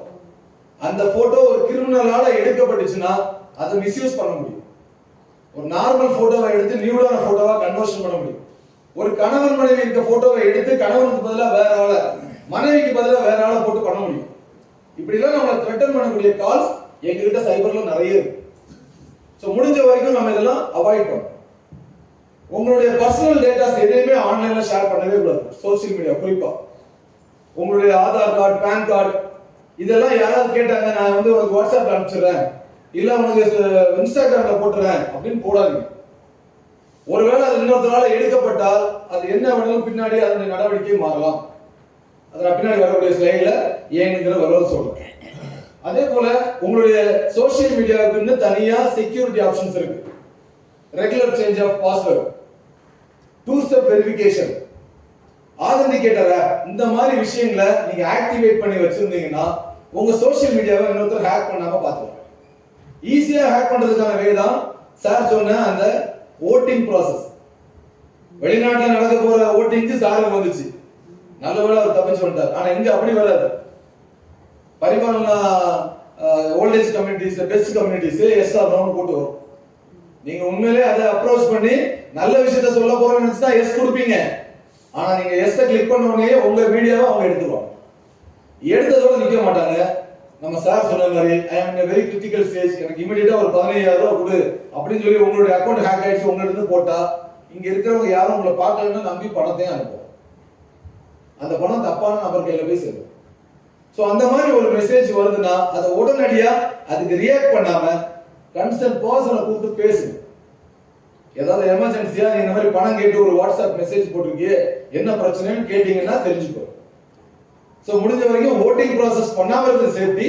ஒருவேளை அப்படி ஏதாவது ஒன்று ஹேக் ஆயிடுச்சுன்னா இமிடியேட்டா பக்கத்துல இருக்கக்கூடிய ஸ்டேஷன்ல கம்ப்ளைண்ட் பண்ணி அதை ரெக்டிஃபை பண்ணலாம். ஆனா வாட்ஸ்அப் ஹேக் ஆயிடுச்சு, இன்ஸ்டாகிராம் ஹேக் ஆயிடுச்சுன்னா அதை உங்க ஃப்ரெண்ட்ஸ் அண்ட் ஃபேமிலிக்கு கம்யூனிகேட் பண்ணி அதுல வரக்கூடிய மெசேஜ் மேல பெரிய அளவுக்கு ரெஸ்பான்ஸ் கொடுக்க கூடாதுன்னு சொல்லுங்க. ரைட்? உங்களுடைய சொந்த போட்டோவையோ அல்லது உங்க குழந்தைங்க போட்டோவையோ டிபியா வைக்காதீங்க. இதை எடுக்கிறதுக்கான ஆப்ஷன் ரொம்ப ஈஸி. ஒரு நம்பரை டயல் பண்றோம், அதுல வாட்ஸ்அப் கனெக்டிவிட்டி இருக்கான்னு பார்த்தாச்சுன்னா கண்டிப்பா நம்மளால அதை எடுக்க முடியும். அந்த போட்டோஸ் நம்மளால எடுக்க முடியும். சோ முடிஞ்ச வரைக்கும் உங்களுடைய சொந்த போட்டோவையோ குழந்தைங்க போட்டோவையோ பெண் குழந்தைங்க போட்டோவையோ டிபியா வைக்காதீங்க. தெரியாதவங்கள மியூச்சுவல் ஃப்ரெண்ட்ஸா ஆட் பண்ணாதீங்க. உங்களுடைய போட்டோ அல்லது உங்க ஃப்ரெண்ட்ஸோட போட்டோவை ஆன்லைன் மூலமா ஷேர் பண்ணி பர்த்டே விஷஸ் சொல்றது இந்த மாதிரி விஷயங்கள் செய்யாதீங்க. ஆன்லைன்ல பாக்குற இன்வெஸ்ட்மெண்ட், இதுல நீங்க பணம் இன்வெஸ்ட் பண்ணா நிறைய லாபம் கிடைக்கும்னு சொல்றதையோ இல்லது 99 ரூபாய்க்கு சோனி ஹெட்செட், 200 ரூபாய்க்கு 1 கிலோ முந்திரி பருப்பு இப்படின்னு வரதெல்லாம் நம்பாதீங்க. ஆன்லைன் சோசியல் மீடியால காட்டக்கூடிய எல்லா விளம்பரங்களுமே 100% ஃப்ராட் தான். அதுல போய் வாங்கணும்னு நினைச்சீங்கன்னா கண்டிப்பா உங்க காசு ஏமாத்தப்படும். அதே போல தெரியாத நபர்களுக்கு வரக்கூடிய வீடியோ ஆடியோ கால்ஸை என்கரேஜ் பண்ணாங்க. இப்போ மேடத்துக்கு ஒரு கால் வந்துச்சு இல்லையா, 12 லட்சம் ரூபாய் லாஸ் ஆனதுக்கு ஒரு முக்கியமான காரணம் அந்த காலை அவங்க முதல்ல கட் பண்ணியிருந்தாங்கன்னா இந்த பிரச்சனை வந்திருக்கு. எவ்வளவு மணி நேரம் அவங்கள்ட்ட பேசுறீங்க? 4-5 வாட்டி ஃபோன் பண்ணிட்டேன் சார். தொடர்ச்சியா எவ்வளவு நேரம் பேசுறீங்க? 15-20 நிமிஷம் பேசிட்டோம். ஒவ்வொரு வாட்டியும் 15-20 நிமிஷம் தான் பேசுறீங்களா? என்ன வீடியோ ஆன் பண்ணுன்னு மிரட்டுறாங்க. First time only he showed his face. நல்ல போலீஸ்கார ட்ரெஸ் போட்டு கேப் போட்டு, உனக்கு ஹிந்தி தெரியாதா? எனக்கு ஐ நோ ஹிந்தி பட் நான் சொன்னேன் எனக்கு தெரியாதுன்னு. English first class wonderful English பேஸ்கோ. அப்படியே நான் ஜட்ஜி கிட்ட போறேன், அவர் என்ன சொல்றாரு பாக்குறேன். ஆர்பிஐ கிட்ட போறேன், அவர் என்ன சொல்றாரு பாக்குறேன். அப்படின்னு சார் குட் மார்னிங் சார் அப்படின்னா ரொம்ப நல்லவனாட்டு அவங்க கிட்ட எல்லாம் பேசினாங்க. பேசிட்டு something happened in this because my son is in abroad, so he sent money for me. அத்தை எங்கேயோ பிடிச்சிட்டாங்க. இதுல என்னன்னு பாத்தீங்கன்னா இவங்க ஒரு லிமிட்டட் டைம் தான் பேசினாங்க. ஆர்எஸ்புரத்துல ஒரு அம்மா வயசானவங்க அவங்கள மிரட்டி கிட்டத்தட்ட ஒரு நாள் ஃபுல்லாவே அந்த அம்மா வீடியோ கால் இருக்காங்க. அது ஆஃப் ஆகக்கூடாதுன்னு சொல்லி பவர் பேங்க்ல கனெக்ட் பண்ணியே வச்சுக்க சொன்னாங்க. அப்பப்போ போனை காமிக்கணும் பவர் பேங்க்ல ஆன்ல இருக்குதான்னு. சோ நம்மள த்ரெட்டன் பண்ணணும்னு நினைக்கிறவங்க நம்மள எப்படி வேணாலும் வந்து த்ரெட்டன் பண்ணலாம். It may be audio call or video call, எப்படி வேணாலும் இருக்கலாம். அன்னோனா எல்லாமே அவங்க வீட்டை சுத்தி காட்டி யாரெல்லாம் இருக்காங்க உங்க வீட்டுல, நீ போய் சொல்றியா நீ சொல்றியா அந்த மாதிரி எல்லாம் கேட்கறாங்க. அது மாதிரி நம்ம பிரச்சனைய நம்ம வீட்டுல உள்ளவங்கள்ட்டே ஷேர் பண்ண விட மாட்டாங்க. இது யாருக்கிட்டையும் சொல்லக்கூடாது, சொன்னா இமிடியேட்டா போலீஸ் வந்து உங்களை செக்யூர் பண்ணிடுவாங்கன்னு சொல்லுவாங்க. they are saying like that only. உனக்கு வந்து இப்ப 45 days you have to be in Bombay jail. உன்னோட பார்சல் எவ்வளோ கொக்கைன் இருந்தது, அது இருந்தது, இது இருந்தது, பார்சல்லாம் அனுப்பிச்சிருக்கேன். First they call from DHL courier சர்வீஸ்ல இருந்து பேசுறோம் நாங்க. என்னதுக்கு நினைச்சேன், because he has got my Aadhaar card எல்லாமே எடுத்து சொல்றாங்க. அவங்க எப்படி போச்சு என்ன ஏதுன்னு எனக்கும் தெரியல. they noted in that my age wise Aadhaar cardல எல்லாமே இருக்குது இல்ல. somehow they found out. அப்புறம் நல்ல இல்ல அது உங்களை தான் டார்கெட் பண்ணணும்லாம் கிடையாது. அது காமனா அவங்க சொல்ற விஷயம். என்ன ஒரு விஷயம்னா ரொம்ப படிச்சவங்ககிட்ட பாக்குற விஷயம் என்னன்னா DHL கொரியர்ல இருந்து பேசுறோம்னு சொல்லி இந்த காலை நாங்க சைபர் கிரைமுக்கு கனெக்ட் பண்றோம் அப்படின்னு சொல்லி பேசுறாங்க. எந்த ஒரு கொரியர் சர்வீஸும் சைபர் கிரைமோட கனெக்ட் ஆயிருக்கான்னு எனக்கு தெரியல. நம்ம எல்லாம் படிச்சவங்க தான், நமக்கு தெரியும். ஒரு கொரியர் சர்வீஸ் வந்து பேசுறவங்க இருங்க உங்களை சைபர் கிரைம் வந்து கூப்பிடுவாங்கன்னு சொன்னா ஓகே அதை நம்பலாம், அவங்க ஏதோ சொல்லியிருப்பாங்க போல இருக்கு கூப்பிடுவாங்க நம்பலாம். இருங்க நான் லைனை கனெக்ட் பண்றேன் அப்படின்னு சொல்லி ஒரு கொரியர்காரன் போய் சைபர்ல கனெக்ட் பண்றான்னு சொல்றதை நம்பி ஆர்எஸ்புரத்துல ஒரு பெரிய பணக்காரர் 3 கோடி ரூபாய் கொடுத்தாரு சார். அந்த 3 கோடியில 1 ரூபாய் கூட நிகழ்ச்சி விற்க முடியல. அதான் மிகப்பெரிய சேலஞ்ச். நாங்க பார்த்ததுலயே எங்ககிட்ட இருக்கிறதுலயே பெரிய கம்ப்ளைண்ட் அந்த கம்ப்ளைண்ட் தான். ஆனா அந்த பணத்தை அவங்க ஸ்பிளிட்டடா பிரிச்சு பல அக்கௌண்ட்டுக்கு அனுப்பி அதை எல்லாமே வித்ட்ரால் பண்ணி மறுபடியும் அதை கொண்டு போய் கிரிப்டோல இன்வெஸ்ட் பண்ணிடுறாங்க. அந்த பணம் எல்லாமே வெளியே போனது துபாய் மாதிரி கண்ட்ரீஸ்ல தான் எல்லா பணத்தையுமே வித்ட்ரால் பண்ணி எடுத்துட்டாங்க. Same thing has happened now also. They gave me a account number. So I sent first 5 lakh rupees, then 3 lakh rupees, again 2 lakh, like that only I was sending. அதெல்லாம் போய் account நம்பர்ல எல்லா டீடைலும் நான் crime branch கொடுத்துருந்தேன் நான் cyber கிரைம்ல. But by now they found அதெல்லாம் மூடிட்டாங்க அவங்க. எல்லாம் பந்தன் பேங்க் அது இதெல்லாம் சொல்லி அக்கௌண்ட் நம்பர் பேர் எல்லாத்தையும் கொடுத்துருந்தாங்க. Everything I gave them. அது இமிடியேட்டா ட்ரான்ஸ்ஃபர் பண்ண டிடிஎஸ் என்னன்னு அது போட்டு பண்ண சொன்னாங்க. அவங்க ப்ரிப்பேர்டா இருப்பாங்க. அவங்களுக்கு வந்து 5 லட்சம் ரூபாய் வாங்க முயற்சி பண்ணிட்டாங்கன்னா within 1 second or 2 seconds they will split all the amount to various accounts. So even நான் ஜட்ஜ் கிட்ட பேசிட்டு நான் சொல்றேன் sir welcome sir the ladies on the line sir நீ எனக்கு காதல விடாத மாதிரி நடக்கும். நம்ம டைமிங் அவங்க எடுத்துக்க முயற்சி பண்ணுவாங்க. நீங்க போய் கம்ப்ளைன்ட் பண்ணாம உங்களை தடுத்து 1 நாள் 2 நாள் தடுத்துட்டாங்க.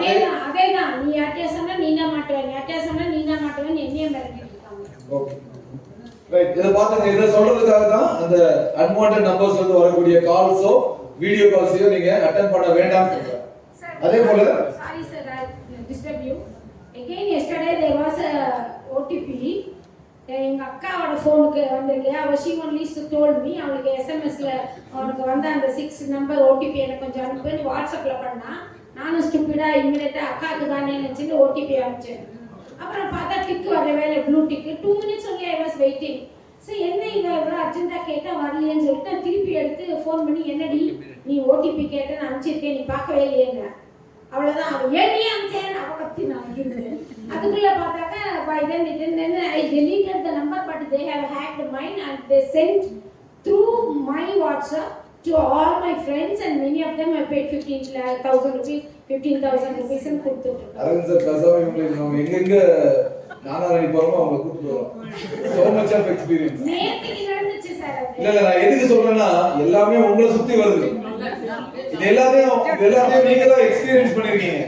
just because it is from my sister's number அதனால நான் வெளியாளங்க without verifying ஒரு விஷயத்தை நீங்க ஷேர் பண்ண கூடாது. OTP ஷேர் பண்ணாதீங்கங்கிறது not only for bank அது கூட பிறந்த அக்காவா இருந்தாலும் செய்ய கூடாது. கேட்டுக்கணும். நானும் அண்ணாடி வந்து அப்படி கொடுத்ததனால தான் அவங்களுடைய வாட்ஸ்அப் ஹேக் ஆயினா அது உங்களுடைய வாட்ஸ்அப் ஹேக் ஆகுது process ஆயினா my WhatsApp and they sent all my contacts எல்லாத்தையும் போட்டு விட்டாங்க. எல்லாரும் பயந்துட்டாங்க because I have my old father. நீங்களே பேசாம வாரத்துக்கு ஒரு நாள் இங்க வந்து ஒரு கிளாஸ் எடுங்க. அதுவே உங்க லைஃப் சொன்னீங்கனாலே போதும். so much of experience. Joke ஆகல. இந்த வடிவேல ஒரு ஜோசிகாரன் வந்து ரேஷன் கார்டு கொடுத்து சொல்றாரு நீ இந்த வீட்ல இருக்கியா லாஸ்ட்ல போடுங்க பாருங்க. voting process எதுவும் சோஷியல் மீடியால வந்தா பண்ணாதீங்க. அதே மாதிரி உங்களுடைய பாயிண்ட்ஸ் ரீடிங் பண்ணி தரோம்னு சொல்லி யாராவது உங்களுக்கு APK ஃபைல் அனுப்புனாங்கன்னா அதை நம்பி டவுன்லோட் பண்ணாதீங்க. இதெல்லாம் நம்ம போனை ஹேக் பண்றதுக்கான process. சோஷியல் மீடியாலயோ அல்லது போன்லயோ உங்களுக்கு தெரியாம ஒரு பேனிக் பண்றது மாதிரி ஒரு விஷயம் நடக்குதுன்னா நீங்க செய்ய வேண்டிய 3 விஷயம் தான். முதல்ல ஃபர்ஸ்ட் ரிஜெக்ட் தி நம்பர். எந்த ஒரு கால்ஸ் வந்தாலும் உங்களை பயமுறுத்துற மாதிரி தப்பான விஷயம் வந்தா reject the number, block the number in the same platform and report the number in the same platform. போன்னா போன்லயே ரிப்போர்ட் பண்ணுங்க. it is an abusive number report பண்ணுங்க. அதே போல எந்த சோஷியல் மீடியா பிளாட்ஃபார்ம்ல நீங்க பயப்படக்கூடியான ஒரு விஷயம் நடந்தாலும் அந்த நம்பரை நீங்க ரிப்போர்ட் பண்ணீங்கன்னா ஆட்டோமேட்டிக்கா அந்த நம்பரை அந்த கம்பெனிஸே பிளாக் பண்ணிடுவாங்க. நீங்க போலீஸ் ஸ்டேஷனுக்கு 2வது போய் கூட கம்ப்ளைன்ட் ரைஸ் பண்ணிக்கலாம். எந்த வித போட்டோவும் அடுத்தவங்க கேட்டாங்க அப்படிங்கிறதுக்காக யாருக்கும் சோஷியல் மீடியா மூலமா ஷேர் பண்ணாதீங்க. அதிகமான போட்டோஸ் மூலமா தான் கிரைம்ஸ் நிறைய நடக்குது. சின்ன சின்ன பெண் குழந்தைகளுடைய போட்டோ ஃபுல்லா இன்ஸ்டாகிராம் வந்து டவுன்லோட் பண்ணி வச்சுட்டு இந்த பிள்ளைங்க கால் கேர்ள் ப்ராஸ்டிடியூட் இந்த மாதிரி ஒரு லம்பா அனுப்பி நிறைய பேர்ட்ட கால் கேர்ள்ஸ் தேடணும்னு நினைச்சு ஆன்லைன்ல தேடுறவங்களுக்கு அனுப்பிச்சு கொடுத்து பணத்தை திருடுறதெல்லாம் நடக்குது. அதுக்கு காரணமா இருக்கிற ஒரே விஷயம் நம்ம இன்புட்டா கொடுக்குற போட்டோஸ். சோ எந்த காரணம் கொண்டும் ஆன்லைன்ல நம்ம குழந்தைங்க போட்டோஸையோ இல்லது மகன் மருமகள் போட்டோஸையோ இல்லது பொண்ணு மாப்பிள்ளை போட்டோஸையோ ஷேர் பண்றத முடிஞ்ச வரைக்கும் அவாய்ட் பண்ணுங்க. இது சார் சொன்ன அவங்க சொன்ன அதே கம்ப்ளைண்ட் தான். ஃபெடெக்ஸ் கொரியர் சிபிஐ பேசுற மாதிரி பேசுவாங்க. அவங்க சொன்ன அதே எக்ஸ்பீரியன்ஸ், அவங்க லைஃப் எக்ஸ்பீரியன்ஸ் தான் இந்த ஸ்லைட். இது ஃபிஷிங் மெயில்னு சொல்லுவோம். நிறைய பேர் பெரிய பணக்காரங்க, நீங்க எனக்கு வாரண்ட் அனுப்புங்க நான் செக் பண்ணி பார்க்கறேன்னு சொல்லுவாங்க. அவங்களுக்கு இந்த மாதிரி ஒரு ஃபேக் வாரண்ட் அனுப்புறாங்க. இது ஒரு பாத்தீங்கன்னா தெரியும், இந்த வாரண்ட்ல ஒரு 40 பேர் கையெழுத்து போட்டுருக்காங்க. இப்படி எங்கேயுமே கையெழுத்து போட்டு வாரண்ட் அனுப்ப மாட்டாங்க. ஆனா இதையும் நம்புறாங்க நம்மால். சோ இந்த மாதிரி விஷயங்கள்ல நாம சில விஷயங்களை தவிர்க்கணும். உங்களை டிஜிட்டலா அரெஸ்ட் பண்ணி வச்சிருக்கீங்கன்னு யாராவது ஃபோன் பண்ணுவாங்க, இல்ல உங்க குழந்தைகளை டிஜிட்டலா அரெஸ்ட் பண்ணிருக்கோம், இந்த மாதிரி தப்பான முறையில அவங்க கிட்ட பண பரிவர்த்தனை நடந்திருக்கு, அவங்களை வந்து விசாரணைக்காக எடுத்துக்கிறோம், அந்த குழந்தை அழுது மாதிரிலாம் சத்தம் கேட்கும். பயந்துட்டு உடனே காசு அனுப்பிடக்கூடாது. முதல்ல வெரிஃபை பண்ணணும், உங்க பொண்ணு எங்க இருக்குது, பையன் எங்க இருக்கிறான் அப்படின்னு அவங்க போன் நம்பர்ல வெரிஃபை பண்ணணும். இந்த மாதிரி வரக்கூடிய கால்ஸை நம்பி ஆர்எஸ்புரம் சேர்ந்த ஒரு அம்மா 2.25 லட்சம் ரூபாய் கொடுத்தாங்க. கொடுத்துட்டு போன் பண்ணி கேட்கறாங்க, அம்மா நான் காலேஜ்ல இருக்கேன்னு சொல்றாங்க. உடனே கிளம்பி நேரா சைபர் கிரைம் வந்து சார் நான் 2.25 லட்சம் ரூபாய் அனுப்பிச்சிட்டேன் தெரியாம அப்படின்றாங்க. ஒரு கால் பண்ணி கேட்டுட்டு போய் அவங்க கொடுத்துருக்கலாம். அந்த கால் பண்றதுக்கு முன்னாடியே பயந்துட்டு இந்த மாதிரி விஷயங்களை செய்யறாங்க. சோ பயம் வரும்போது தைரியமா யாராவது பக்கத்துல இருக்கக்கூடிய ஒரு லீகல் சப்போர்ட்டர், மேபி அது போலீஸா இருக்கலாம், அட்வொகேட்டா இருக்கலாம், ஒரு சைபர் எக்ஸ்பர்ட்டா இருக்கலாம், யாரா இருந்தாலும் பரவாயில்ல, you must have to ask them என்ன இந்த மாதிரி ஒரு கால் வந்திருக்கு, என்ன பண்ணட்டும் அப்படின்னு சொல்றதுனால தப்பு இல்லை, நம்ம மரியாதை கெட்டு போக போறது இல்லை. உங்களுக்கு சப்போர்ட் பண்றதுக்காக எல்லாருமே ரெடியா இருக்கும், ஆனா யாரும் கேட்கறதா இல்லை. சோ அதான் நான் திருப்பி சொல்றேன். உங்களுடைய மொபைல் போன்ல எப்பவாவது உங்களுடைய இன்டர் கனெக்ஷன், அதாவது டவர்ங்கிறது கட்டா இருந்துச்சுன்னா, உங்க போனோட நெட்வொர்க் கட்டா இருந்துச்சுன்னா உடனடியா பக்கத்துல இருக்கக்கூடிய நெட்வொர்க் ப்ரொவைடர் ஆபீஸ்ல போய் செக் பண்ணிருங்க. சிம் ஸ்வாப் அப்படின்னு சொல்லக்கூடிய ஒரு ஸ்கேம் இருக்குது, போர்ட்டபிலிட்டின்னு சொல்லுவோம். உங்களுடைய ஓடிபியை திருடி உங்க சிம்மை வேற இடத்துல எடுக்க முடியும்.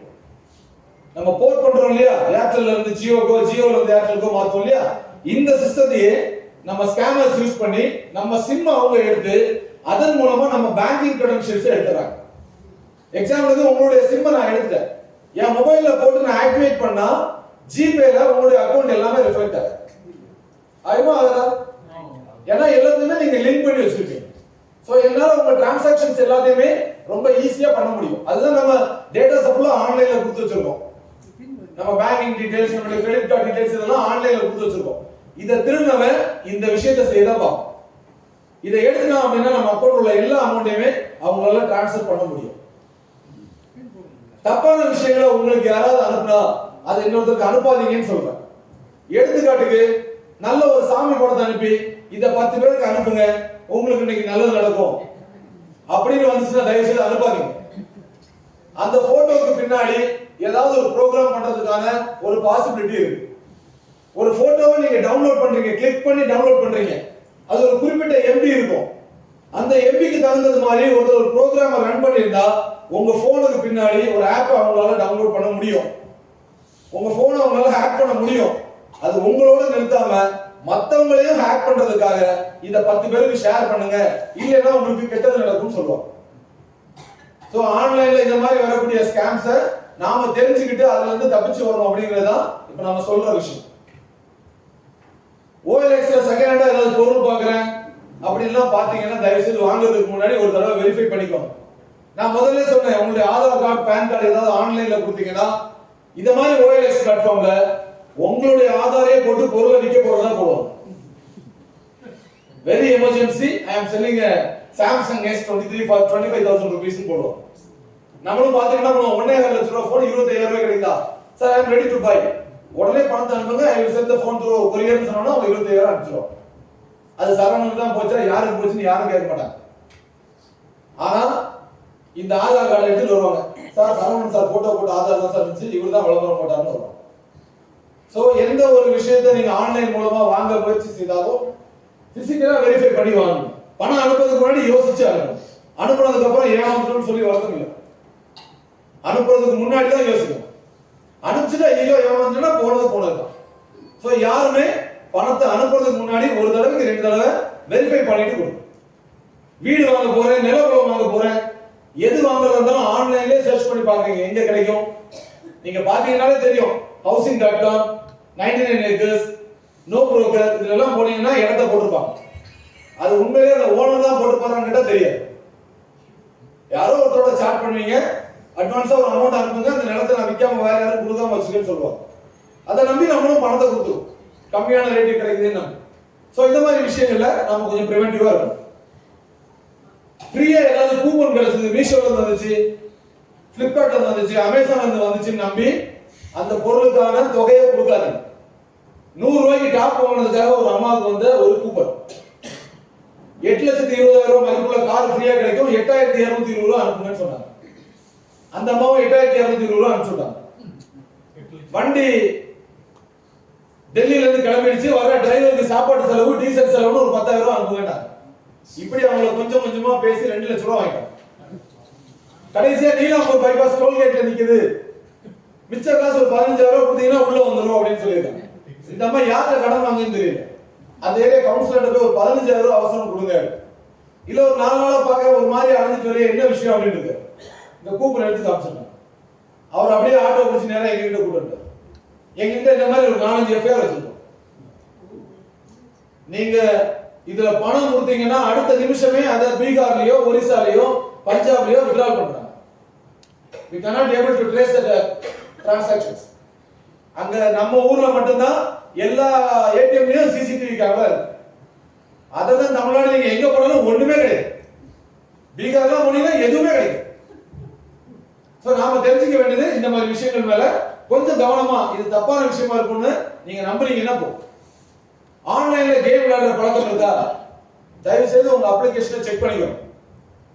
ஒரு கேரம் போர்டு விளையாடக்கூடிய அப்ளிகேஷன் உங்களுடைய மொபைல்ல இருக்கக்கூடிய கேமரா பெர்மிஷனை, உங்க கேலரி பெர்மிஷனை, உங்க கான்டாக்ட் பெர்மிஷனை ஆன் பண்ணி வச்சிருந்தால் அந்த கேரம் போர்டு அப்ளிகேஷன் மோசமான அப்ளிகேஷன்.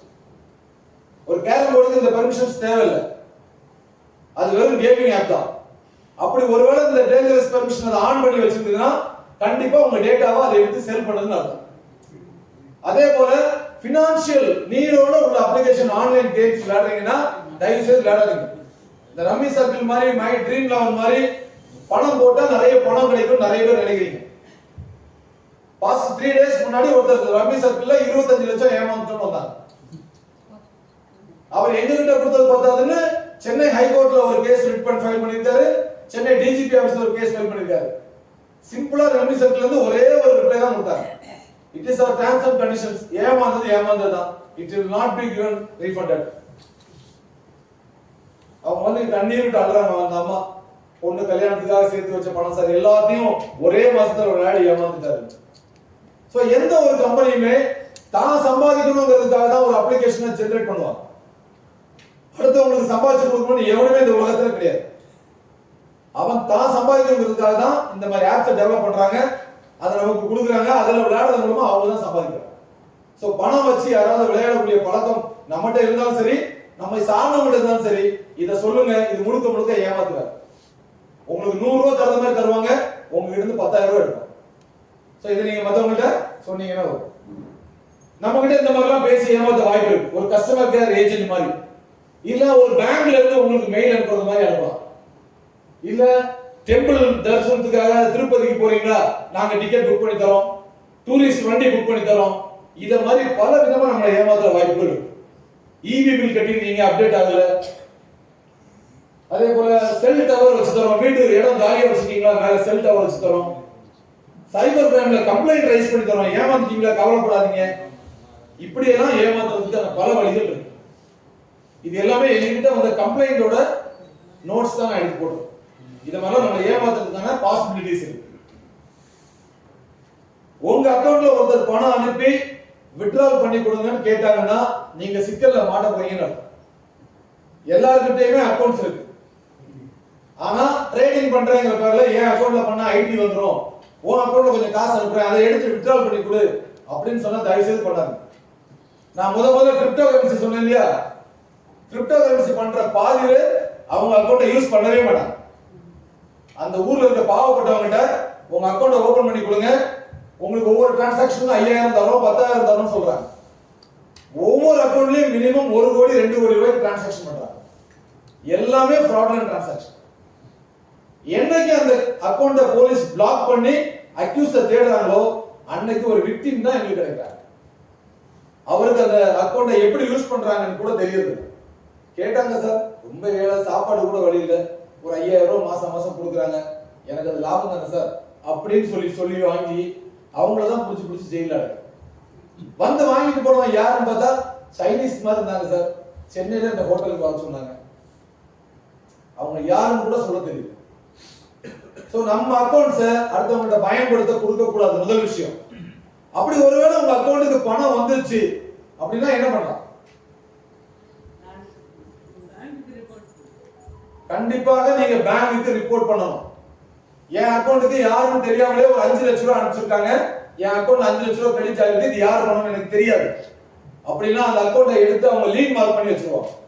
சப்போஸ் நாளைக்கு டெல்லியில ஒருத்தர் கம்ப்ளைண்ட்ல உங்க அக்கௌண்ட் ஃப்ரீஸ் ஆகும், அன்னைக்கு பேங்க் டேக் ரெஸ்பான்சிபிலிட்டி. அவங்க ஏற்கனவே என்கிட்ட கம்ப்ளைண்ட் பண்ணிட்டாங்க, அந்த 5 லட்சம் ரூபாய்க்கு எனக்கு சம்பந்தம் இல்லைன்னு சொல்லியிருக்காங்க, நீங்க அதை எடுத்து விக்டிமுக்கு கொடுக்கலாம்னு சொல்லிடுவாங்க. Otherwise you have to go to Delhi to defreeze the account. Delhi எந்த ஊர்ல ஃப்ரீஸ் பண்ணிருக்காங்களோ அங்க போய் தான். சோ முடிஞ்ச வரைக்கும் அடுத்தவங்களுக்கு உங்க அக்கௌண்ட்டை பயன்படுத்தி பணம் எடுத்து கொடுக்கறத தவிர்த்து. உங்க அக்கௌண்ட் பிளாக் ஆயிருக்கு, கிரெடிட் கார்டு பிளாக் ஆக போகுது, உங்களுடைய டெபிட் கார்டு புதுசா தரோம், கிரெடிட் கார்டு ஆக்டிவேஷன் பண்ணி தரோம், உங்க பாயிண்ட்ஸ் நிறைய இருக்கு ரீடிங் பண்ணி தரோம், இல்ல கேவைசி அப்டேட் பண்ணுங்க, பான் கார்டு அப்டேட் பண்ணுங்க, லோன் வாங்கி தரோம், இப்படி எல்லாம் ஆன்லைன் மூலமா போன் மூலமா உங்களை அப்ரோச் பண்ணா it must be a fraud. எந்த பேங்க்கும் உங்களுக்கு இப்படி போன்ல வந்து சொல்லல, எந்த பேங்க்கும் சொல்லவும் மாட்டாங்க. உங்க அக்கவுண்ட பிளாக் பண்ணனும்னா அவங்களே பிளாக் பண்ணிடுவாங்க. நீங்க போய் கார்டை போட்டீங்கன்னா ஒர்க் ஆகாது. then you can ask the bank to defreeze that. என்ன ரீசன் தெரிஞ்சுக்கிட்டு பண்ணலாம். பட் இந்த மாதிரி வந்தாங்கன்னா உங்க டேட்டாவை கொடுத்து ஏமாந்துறாங்க. கேவைசி அப்டேட் தானே, வெறும் ஆதார் தானே கொடுக்க போறோம்னு நினைக்காதீங்க. இன்னைக்கு ஈஸியா பணம் எடுக்கக்கூடிய ஒரே வே ஆதார் தான். அதுக்கான அடுத்த ஸ்டெப்ல நான் உங்களுக்கு சொல்றேன் என்னங்கிறது. எந்த பேங்க்கும் உங்ககிட்ட ஓடிபி பாஸ்வேர்டு கேட்க மாட்டாங்க. அப்படி ஒருத்தர் கேட்கறாங்கன்னா அவங்க கண்டிப்பா நம்மளை ஏமாத்துற நபரா தான் இருப்பாங்க. அப்படி யார் கேட்டாலுமே அந்த ஓடிபி அவங்களுக்கு ஷேர் பண்ணாங்க. குறிப்பா ட்ரூ காலர் யூஸ் பண்றோம். உங்க எல்லாருக்கும் ஓடிபி எப்படி வரும் தெரியும், ஃப்ளோட்டிங் ஓடிபி இல்லையா? உங்களுக்கு ஓடிபி வந்துச்சுன்னா 4 டிஜிட் மட்டும் தான் மேல வரும். அதுக்கான டிஸ்கிரிப்ஷனை நம்ம படிக்கிறதே கிடையாது.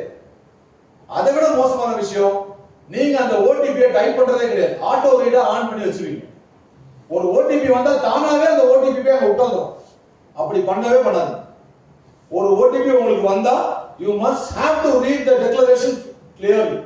என்ன பர்பஸ்க்கான OTP we have received, we must have to read that first. அத படிச்சிட்டு அதுக்கு அப்புறமா அந்த ஓடிபியை கொடுங்க. அதர்வைஸ் நீங்க ஒரு ஆப்போட ஆத்தரைசேஷனுக்காக கொடுக்கப்பட்ட ஓடிபியா இருக்கும், பட் அதுல ஒரு 2 லட்சம் ரூபாய் டிரான்சாக்ஷனுக்கான ஓடிபியா உங்களுக்கு வந்திருக்கும். படிச்சா மட்டும் தான் தெரியும் அப்படி ஒரு தப்பு நடக்குதுங்கிறது. நீங்க படிக்காமலே விட்டுட்டீங்கன்னா நீங்க ஏமாறதுக்கு நாமளே ஒரு காரணமா போகும். சோ எந்த ஓடிபி வந்தாலும் ரீட் பண்ணிட்டு then you have to write, don't auto read. Mobile மூலமா நீங்க ஸ்கேன் பண்ணா பணம் வருமா போகுமா அப்படின்னு யாரு கேட்டாலும் சரி உறுதியா சொல்லுங்க, பணம் வரதுக்கு பாசிபிலிட்டியே கிடையாது.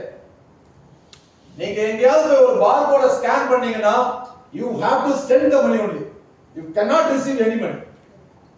இப்படிதான் ஸ்காலர்ஷிப் கிடைக்கும்னு சொல்லி பார்கோட் உங்களுக்கு அனுப்பிச்சிருக்கோம், அதை ஸ்கேன் பண்ணி அந்த பணத்தை நீங்க எடுத்துக்கோங்கன்னு சொல்றாங்க. ஸ்காலர்ஷிப் ஸ்கேம்ல முக்கியமா இந்த மாதிரி பார்கோட்ஸ் எல்லாம் யூஸ் பண்ணி நிறைய பேரண்ட்ஸை ஏமாத்திருக்காங்க. சோ எந்த காரணம் கொண்டு யூபிஐ பேமெண்ட் பண்ண போறீங்க, ஒரு பார்கோட ஸ்கேன் பண்ண போறீங்கன்னா first thing, only one thing, we are going to send the money. பணம் நமக்கு வரதுக்காக நம்ம அனுப்பல, நம்ம அனுப்புறதுக்காக தான் ஸ்கேன் பண்றோம்ங்கறத எப்பவுமே நீங்க புரிஞ்சுக்கணும். உங்க பயோமெட்ரிக் இன்னைக்கு இருக்கிறதுல ரொம்ப யூனிக்கான ஐடி நம்ம நினைச்சிட்டு இருக்கோம். ஆனா இன்னைக்கு வச்சிருக்க போன்ல எல்லாருமே பயோமெட்ரிக் லாக் தான் வச்சிருக்கீங்க. எல்லா போனுமே நம்ம பயோமெட்ரிக்ல லாக் பண்ணி பழகிட்டோம். அதுல மட்டும் நிப்பாட்டாம நம்ம யூஸ் பண்ணக்கூடிய ஒவ்வொரு அப்ளிகேஷனையும் பயோமெட்ரிக் லாக வச்சு மறைக்கிறோம். வேற யாரும் யூஸ் பண்ணிட கூடாதுன்னு நீங்க நினைக்கிறீங்க. வாட்ஸ்அப்பை வேற யாரும் திறந்து பாத்திர கூடாது, ஸ்னாப்சாட்டை வேற யாரும் திறந்து பாத்திர கூடாது அப்படின்னு நினைக்கிறீங்க. அப்படி நீங்க கொடுத்து வச்சிருந்தீங்கன்னா நீங்க ஏமாற்றப்படக்கூடிய அடுத்த விஷயம் இதுதான்.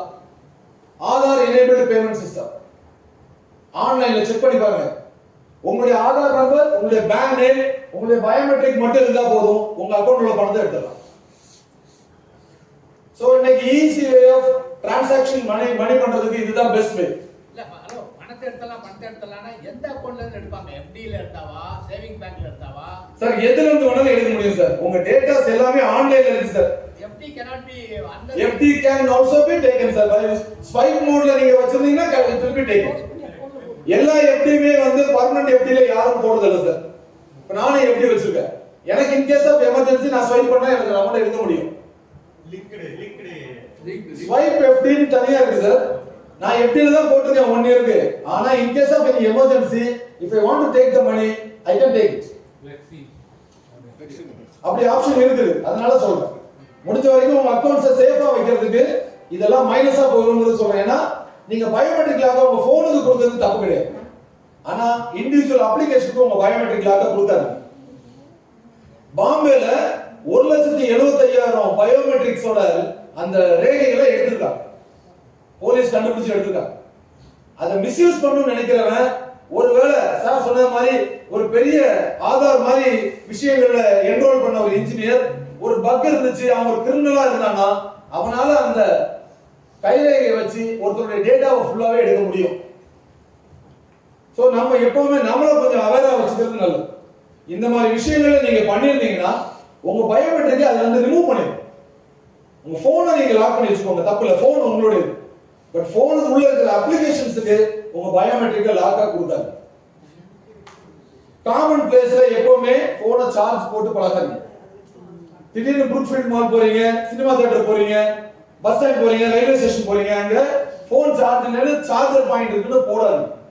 அதுக்கு பின்பக்கத்துல யாராவது தப்பான ஒரு மிஷின் வச்சிருக்கலாம், ஒரு ரெக்கவரி டூல் வச்சிருக்கலாம், ஒரு கம்ப்யூட்டர் வச்சிருக்கலாம். இதெல்லாம் நம்ம டேட்டாவை திருடுறதுக்கான வழிகள்னு நாங்க சொல்றோம். ரைட்? தெரியாத வெப்சைட்ல போய் எதையா செக் பண்றதுக்காக உங்களுடைய கிரெடென்ஷியல்ஸை கொடுக்கவே கொடுத்துறாங்க. எந்த வெப்சைட்டுமே உண்மையானதா போலியானதான்னு தெரியாம இருந்துச்சுன்னா அதுல போய் நம்மளுடைய டேட்டாவை கொடுக்காம இருக்கிறது சேஃப். இததான் நாங்க போலீஸ் அப்ளிகேஷன் சொல்றோம். இத கண்டிப்பா உங்க போன்ல வந்து டவுன்லோட் பண்ணிக்கோங்க.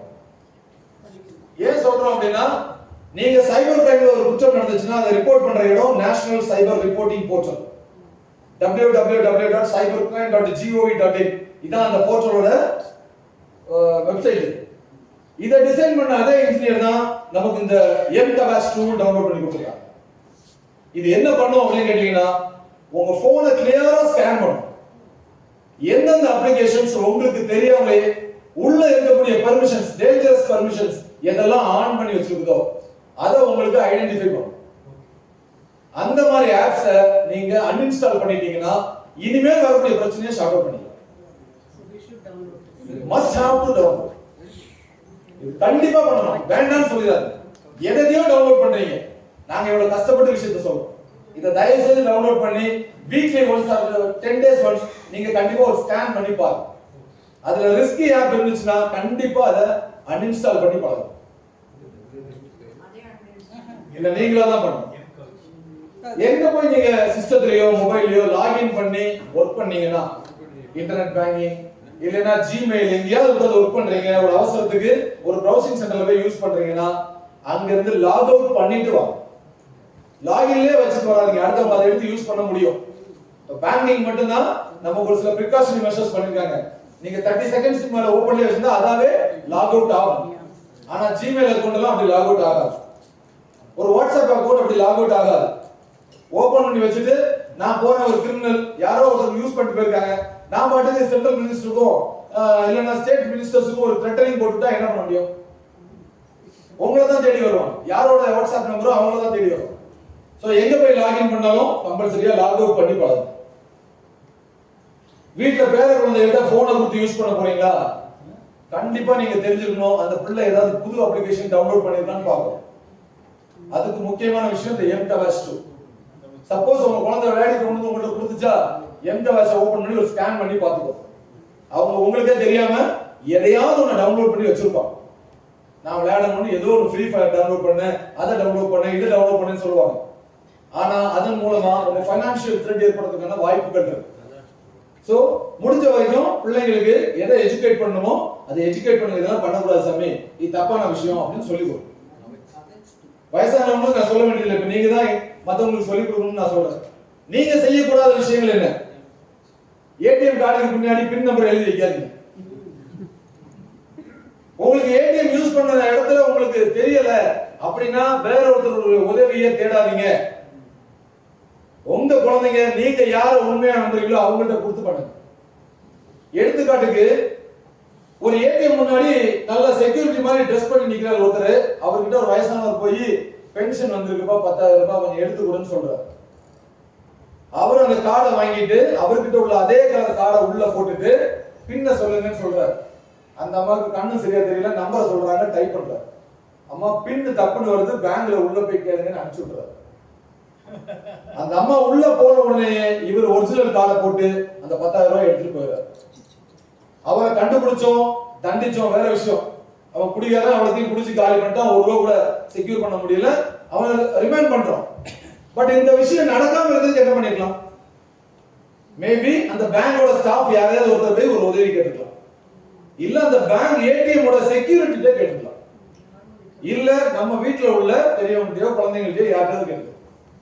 இவங்க எல்லாம் கூட்டு போனா நம்ம காசை புடிங்கிடுவாங்கன்னு பயந்துட்டு சம்பந்தமே இல்லாத ஸ்ட்ரேஞ்சர்ட்ட போய் யூஸ் பண்ணி அந்த காசை எவனோ ஒருத்தர் திருடிட்டு போவான். சோ நாம எங்க அவேரா இருக்கணும் அப்படிங்கறத உங்களுக்கு இந்த ஏஜ்ல நீங்க இந்த மாதிரி விஷயங்கள் தான் லாக் ஆகக்கூடிய வாய்ப்புகள். அதே மாதிரி பென்ஷனர்ஸ் இருப்பீங்க, உங்க அக்கவுண்ட் பிளாக் ஆயிடுச்சு, பிளாக் பண்ண போறோம், உங்க பென்ஷன் அடுத்த மாசம் வராது அப்படின்னு சொன்னா பயப்பட வேண்டிய அவசியமே இல்லை. சரிங்க சார் பரவாயில்ல, நான் பேங்க்ல கேட்டுக்கிறேன், கட் பண்ணிடு. அப்புறமா போய் பேங்க்ல கேளுங்க, அப்படி ஒரு விஷயமே இருக்கு. சோ நம்ம எதுக்கெல்லாம் பயப்படுவோமோ அந்த விஷயத்தை சொல்லிதான் நம்மள கிரிமினல்ஸ் அப்ரோச் பண்ணுவாங்க. சோ இந்த மாதிரி விஷயங்களை நீங்க கொஞ்சம் தைரியமா இருந்தீங்கன்னா போதும், உங்களோட நாங்க இருக்கோம். இப்ப நினைச்சுக்கோங்க, ஒரு சைபர் எக்ஸ்பர்ட் ஒரு பையன் இருக்கான், போலீஸ்ல எஸ்ஐ ஒரு பையன் இருக்கான், ஏதாவது ஒண்ணு இருந்தா கேளுங்க. உங்க பிள்ளைகளை கேட்கற மாதிரி கேளுங்க, ஒண்ணும் தப்பு கிடையாது இல்லையா? அப்படி கேட்டீங்கனாலே பாதி விஷயத்துல இருந்து நம்மள காப்பாற்றிக்கலாம். அது மட்டும் இல்ல, உங்களுக்கு ஒரு பிரச்சனையா பக்கத்துல இருக்கிற வெல்விஷர் யார் இருக்காங்களோ அவங்க கிட்ட சொல்லுங்க. முதல் விஷயத்தை நீங்க சொன்னீங்கன்னா தான் அடுத்த ஐடியாஸ் நமக்கு தருவோம். இப்ப அந்த அம்மா பேசும்போது எனக்கு புரிஞ்ச விஷயம், அந்த பிரச்சனை அந்த வீட்டு பக்கத்துல உள்ள யாரோ ஒருத்தர் போயிருந்தாங்கன்னா, இல்ல யாரோ ஒருத்தர் அவங்க போய் கேட்டிருந்தாங்கன்னா இன்னைக்கு ஒரு 12 லட்சம் ரூபாய் லாஸ் ஆயிருக்கு. சோ எதுவா இருந்தாலுமே உடனடியா ஒரு லீகல் சப்போர்ட், ஒரு உதவிக்கு யாரையாவது ஒருத்தர கேளு. போன் தொலைஞ்சு போச்சு கவலைப்படாது, போனை கண்டுபிடிக்கிறதுக்கு ஈஸியான வழி இப்ப வந்திருக்கக்கூடிய இந்த சிஐஆர் போச்சு. சப்போஸ் உங்க போன் மிஸ் ஆயிடுச்சுன்னா எங்க தொலைச்சிங்களோ அந்த இடத்துல பக்கத்துல எந்த போலீஸ் ஸ்டேஷன் இருந்தாலும் நேரா போய் ரிப்போர்ட் பண்ணி ஒரு சிஎஸ்ஆர் காப்பி வாங்கிட்டு வந்து இந்த போர்ட்டலுக்குள்ள போய் ரிப்போர்ட் பண்ணுங்க. 10 அல்லது 15 நாளைக்குள்ள உங்க போன் கிடைச்சிடும். உன்ன மாதிரி நீங்க சார் கண்டுபிடிச்சு கொடுங்க சார் ஸ்டேஷனா அலையணும்னு அவசியம் இல்லை. But you have to rice a complaint in any one police station.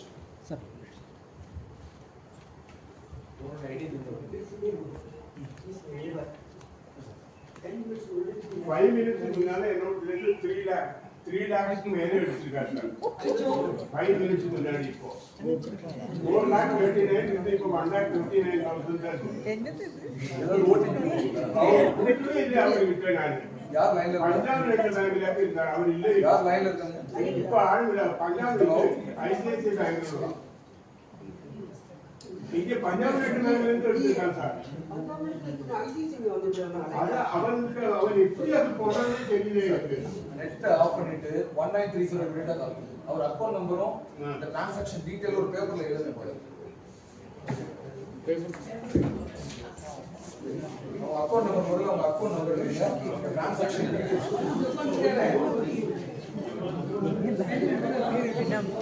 போன்ல காசு அதெல்லாம் இருக்கணும். எங்க ஹஸ்பண்ட்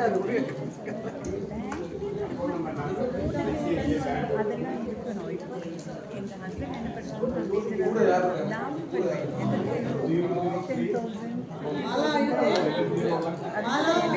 பண்ணுறாங்க,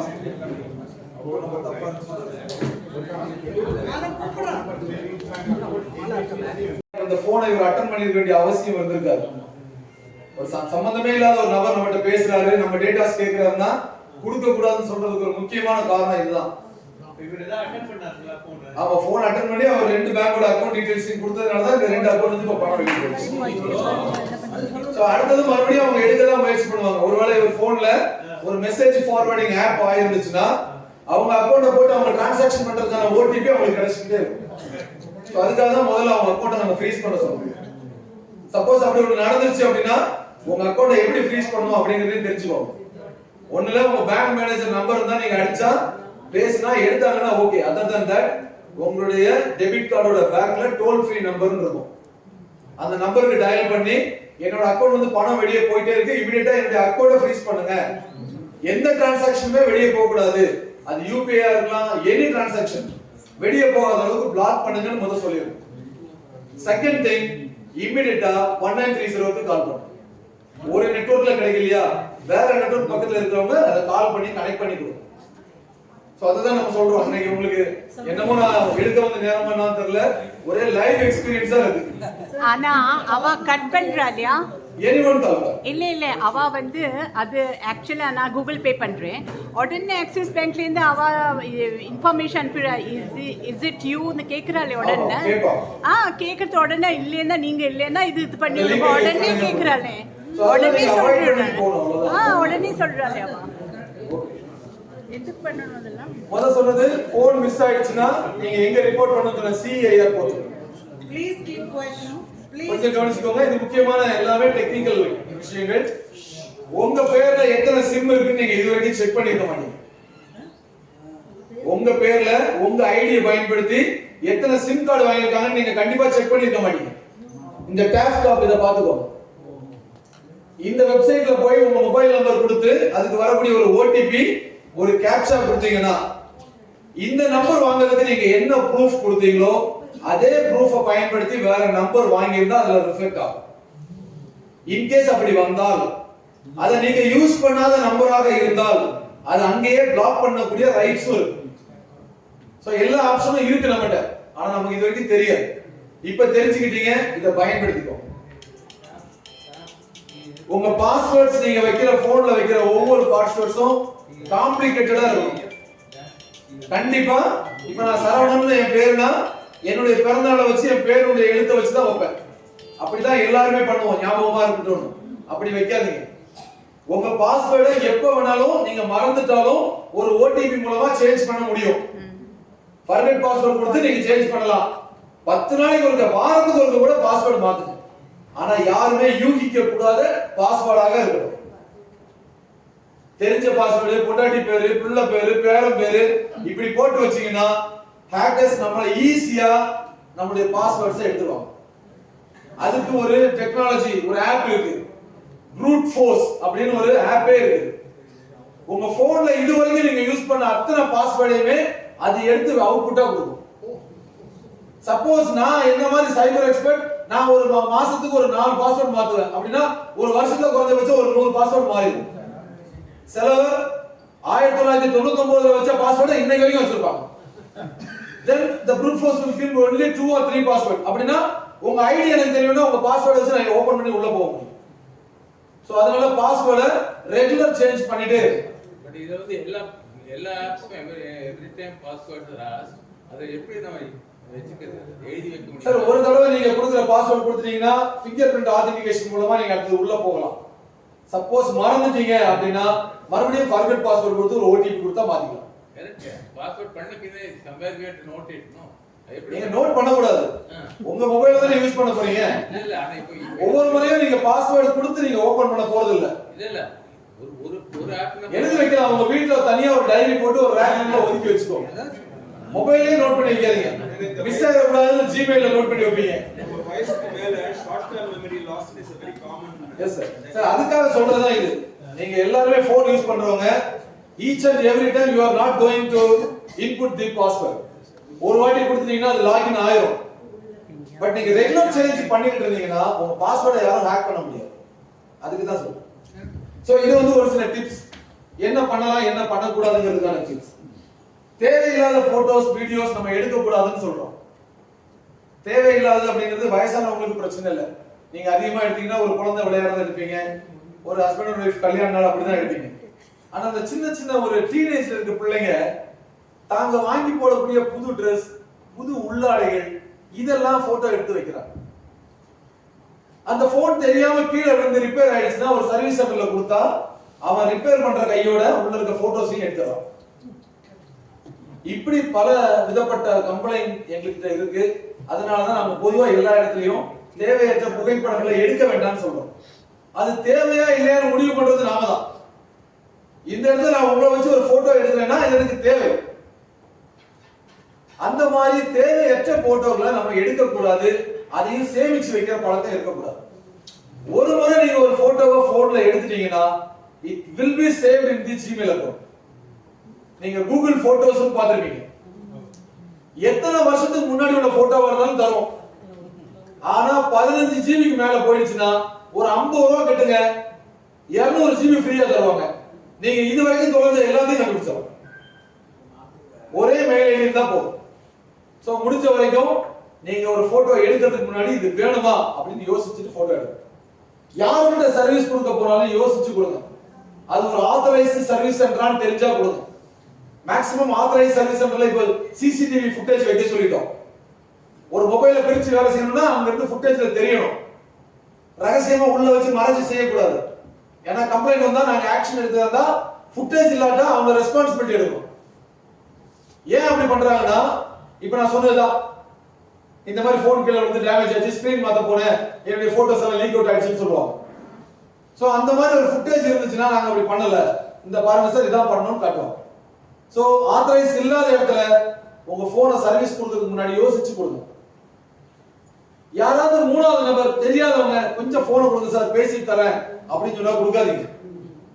மேபி உங்க போன்ல ஒரு பெர்மிஷன் ஆன் பண்ணி விடலாம், ஒரு மெசேஜ் ஃபார்வர்டிங் ஆப்பை டவுன்லோட் பண்ணலாம்.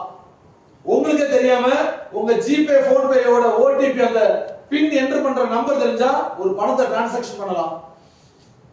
சோ அடுத்தவங்கள்ட்ட கொடுக்கிறதுக்கு முன்னாடி நான் நல்லவன் உதவி செய்யறேன் அப்படின்னு சொல்லி போனை கொண்டு போய் கொடுத்தாங்க. கொடுத்தீங்கன்னா அதுவே நமக்கு கஷ்டத்தை உருவாக்கும். ரைட்? உங்களுடைய எந்த கிரெடென்ஷியல்ஸோ, பேங்கிங் கிரெடென்ஷியல்ஸோ, டெபிட் கார்டு கிரெடென்ஷியல்ஸோ, கிரெடிட் கார்டு கிரெடென்ஷியல்ஸோ லிங்க்ல போய் கிளிக் பண்ணி கொடுத்தாங்க. ஒரு பொருள் வாங்க போறீங்க, அமேசான்ல, பிளிப்கார்ட்ல வாங்க போறீங்க, எந்த ஒரு ஜெனியூன் அப்ளிகேஷனாக இருந்தாலும் அதுல எல்லா பேமெண்ட் ஆப்ஷனுக்கு கீழே கேஷ் ஆன் டெலிவரின்னு ஒரு ஆப்ஷன் இருக்கும். அப்படின்னா இட் மே பி ஜெனியூன். அப்படி இல்ல COD இஸ் நாட் அவைலபிள் அப்படின்னா அது ஃப்ராட். நீங்க கொடுக்கிற டேட்டாஸை அவங்க எடுத்து வச்சுக்குவாங்க.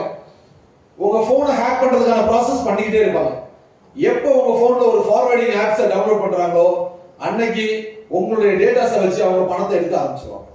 அவங்களுக்கு தேவை ஓடிபி. இப்போ வந்தால இதே சேம் கம்ப்ளைண்ட். இப்போ இவங்க அந்த ஓடிபி சொல்லியிருக்க மாட்டாங்க, ஆனா அந்த ஓடிபி ஃபார்வர்ட் ஆயிடும். சோ இதுதான் நம்ம சொல்றோம், இதை செய்யாதீங்கன்னு சொல்றோம். நமக்கு தேவையற்ற விஷயங்களை செய்ய வேண்டாம்னு சொல்றோம். போனை செகண்ட் ஹேண்டா விலைக்கு கொடுக்கணும், புது போன் வாங்குறீங்க, பழைய போன் வேஸ்ட் தான் போடலாம் அப்படின்னு முடிவு பண்ணீங்கன்னா அப்படியே போனை கொடுக்காதீங்க. ஃபேக்டரி ரீசெட் கூட பண்ணாதீங்க. அப்படி பண்ணா கூட உங்க பேக்கப் அதுல இருக்கும். You have to wipe the phone. கண்டிப்பா அத்தனையும் தொடர்ச்சி எடுத்துரும். கிளீனா ஃபார்மட் பண்ணிடணும். அதுக்கான அப்ளிகேஷன் ஆன்லைன்ல இருக்கு. நீங்க யூஸ் பண்ற மொபைலோட ஆப்பை டவுன்லோட் பண்ணி அதுல போய் நீங்க ஸ்வீப் பண்ணிட்டீங்கன்னா மொத்தமா போகும். அப்படி ஒருவேளை பேக்கப் இருந்துச்சுன்னா நல்ல கிரிமினல்ஸ் அதையும் எடுத்து யூஸ் பண்ணிடுவாங்க. ஏன்னா இன்னைக்கு இருக்கிற சைபர் கிரிமினல்ஸ் நம்மளை விட ஒரு ஸ்டெப் அஹெட். அவன் நாலேஜ் பர்சன் தான் அதை செய்யறான். சோ நம்ம அதுல இருந்து நம்மளை பிரிவென்ட் பண்றதுக்கான விஷயங்களை செய்யணும்.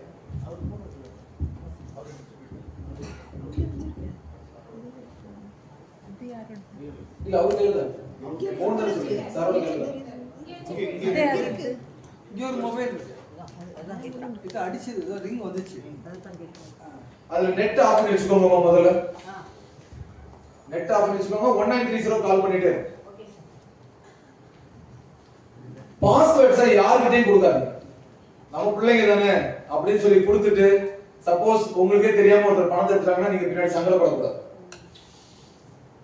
இன்னைக்கு நான் சொல்றது பிள்ளைங்கன்னு சொல்றது எல்லாருக்கும் என் பையனும் எனக்கு முக்கியம் தான். என்னோட பேங்கிங் ஐடி அண்ட் பாஸ்வேர்ட் ஃபுல்லா அவன்கிட்ட தான் இருக்குது. டெய்லி பயந்து பயந்து அக்கௌண்ட் ஓபன் பண்ணி பார்ப்பேன். இன்னைக்கு ஏதாவது கையை வச்சுட்டோம் செலவு.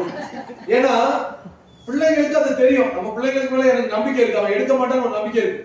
ஆனா படிக்கிற பையன் ஒரு அவசரத்துக்கு ஒரு திடீர்னு ஒரு 5000 ரூபாய் தேவைப்பட்டுச்சு, சரி அப்பாட்ட சொல்லிங்களா நம்பிக்கை கேட்டுக்குவாரு அப்படின்னு நம்பிக்கையில எடுத்துட்டான் அப்படின்னா அவன் மேல நம்ம ஒப்பீனியன் இல்லாம போயிடும்.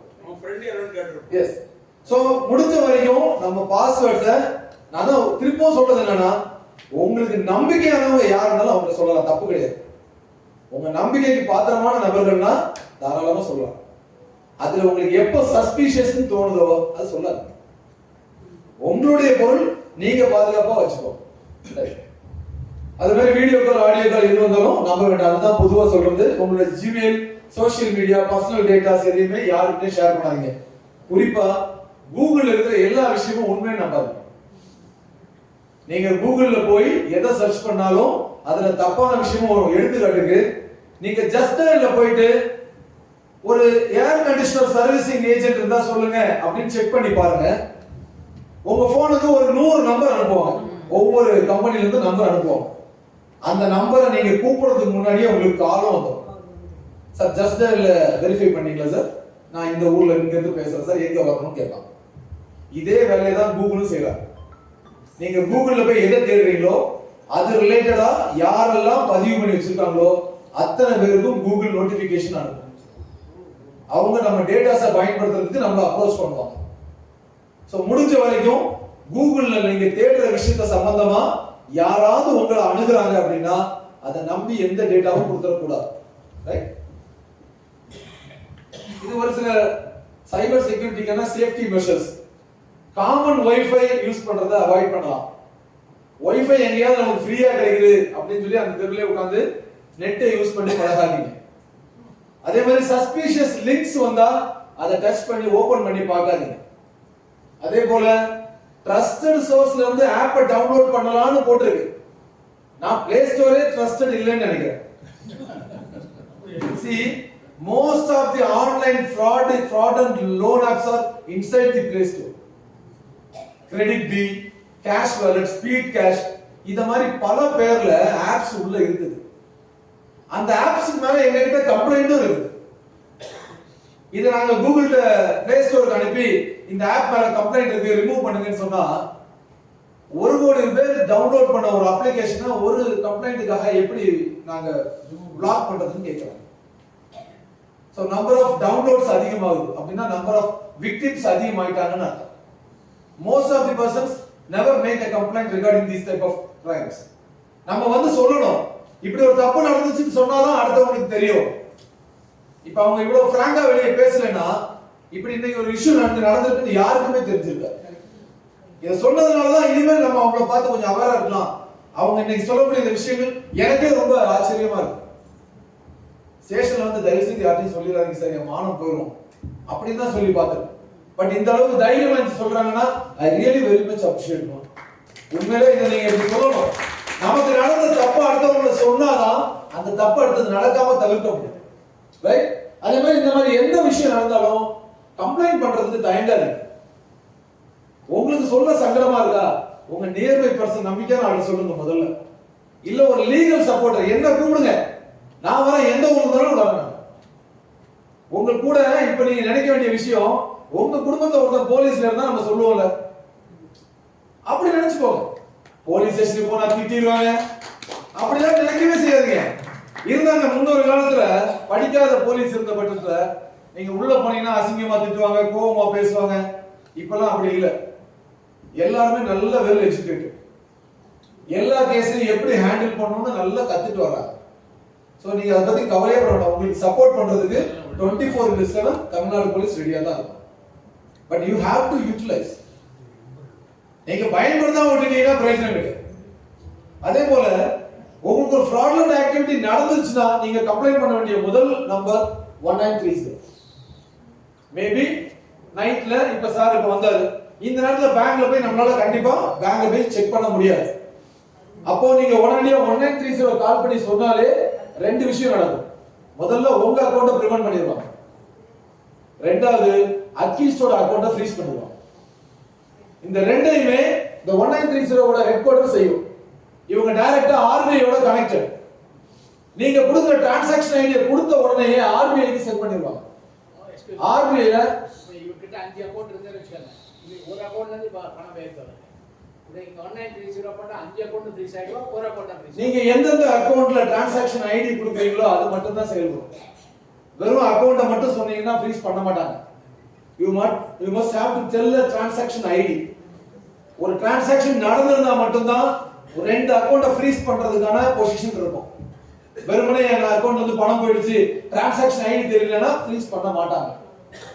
அப்ப நீங்க டிரான்சாக்ஷன் ஐடி உங்களுடைய மெயிலுக்கு வந்திருக்கலாம், இல்லனா உங்களுடைய மெசேஜா கூட உங்க போனுக்கு வந்திருக்கலாம். அதை கையில வச்சுட்டு தான் பேசணும்.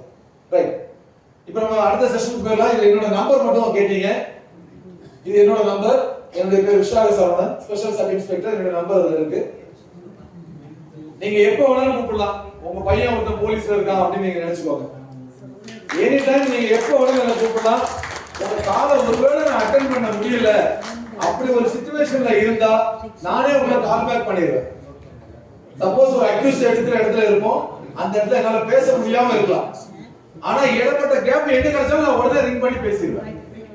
சோ நீங்க பயப்பட வேண்டாம். ஏதாவது உங்களுக்கு அப்படி கஷ்டம் இருந்துச்சுன்னா போன் பண்ணுங்க. போன் கிடைக்கலையா ஒரு வாட்ஸ்அப்போ மெசேஜோ பண்ணுங்க. இந்த மாதிரி பரிமாறனால இருந்து ஜானகி அம்மா பேசுறேன், கொஞ்சம் உடனே பேசுங்கன்னா நான்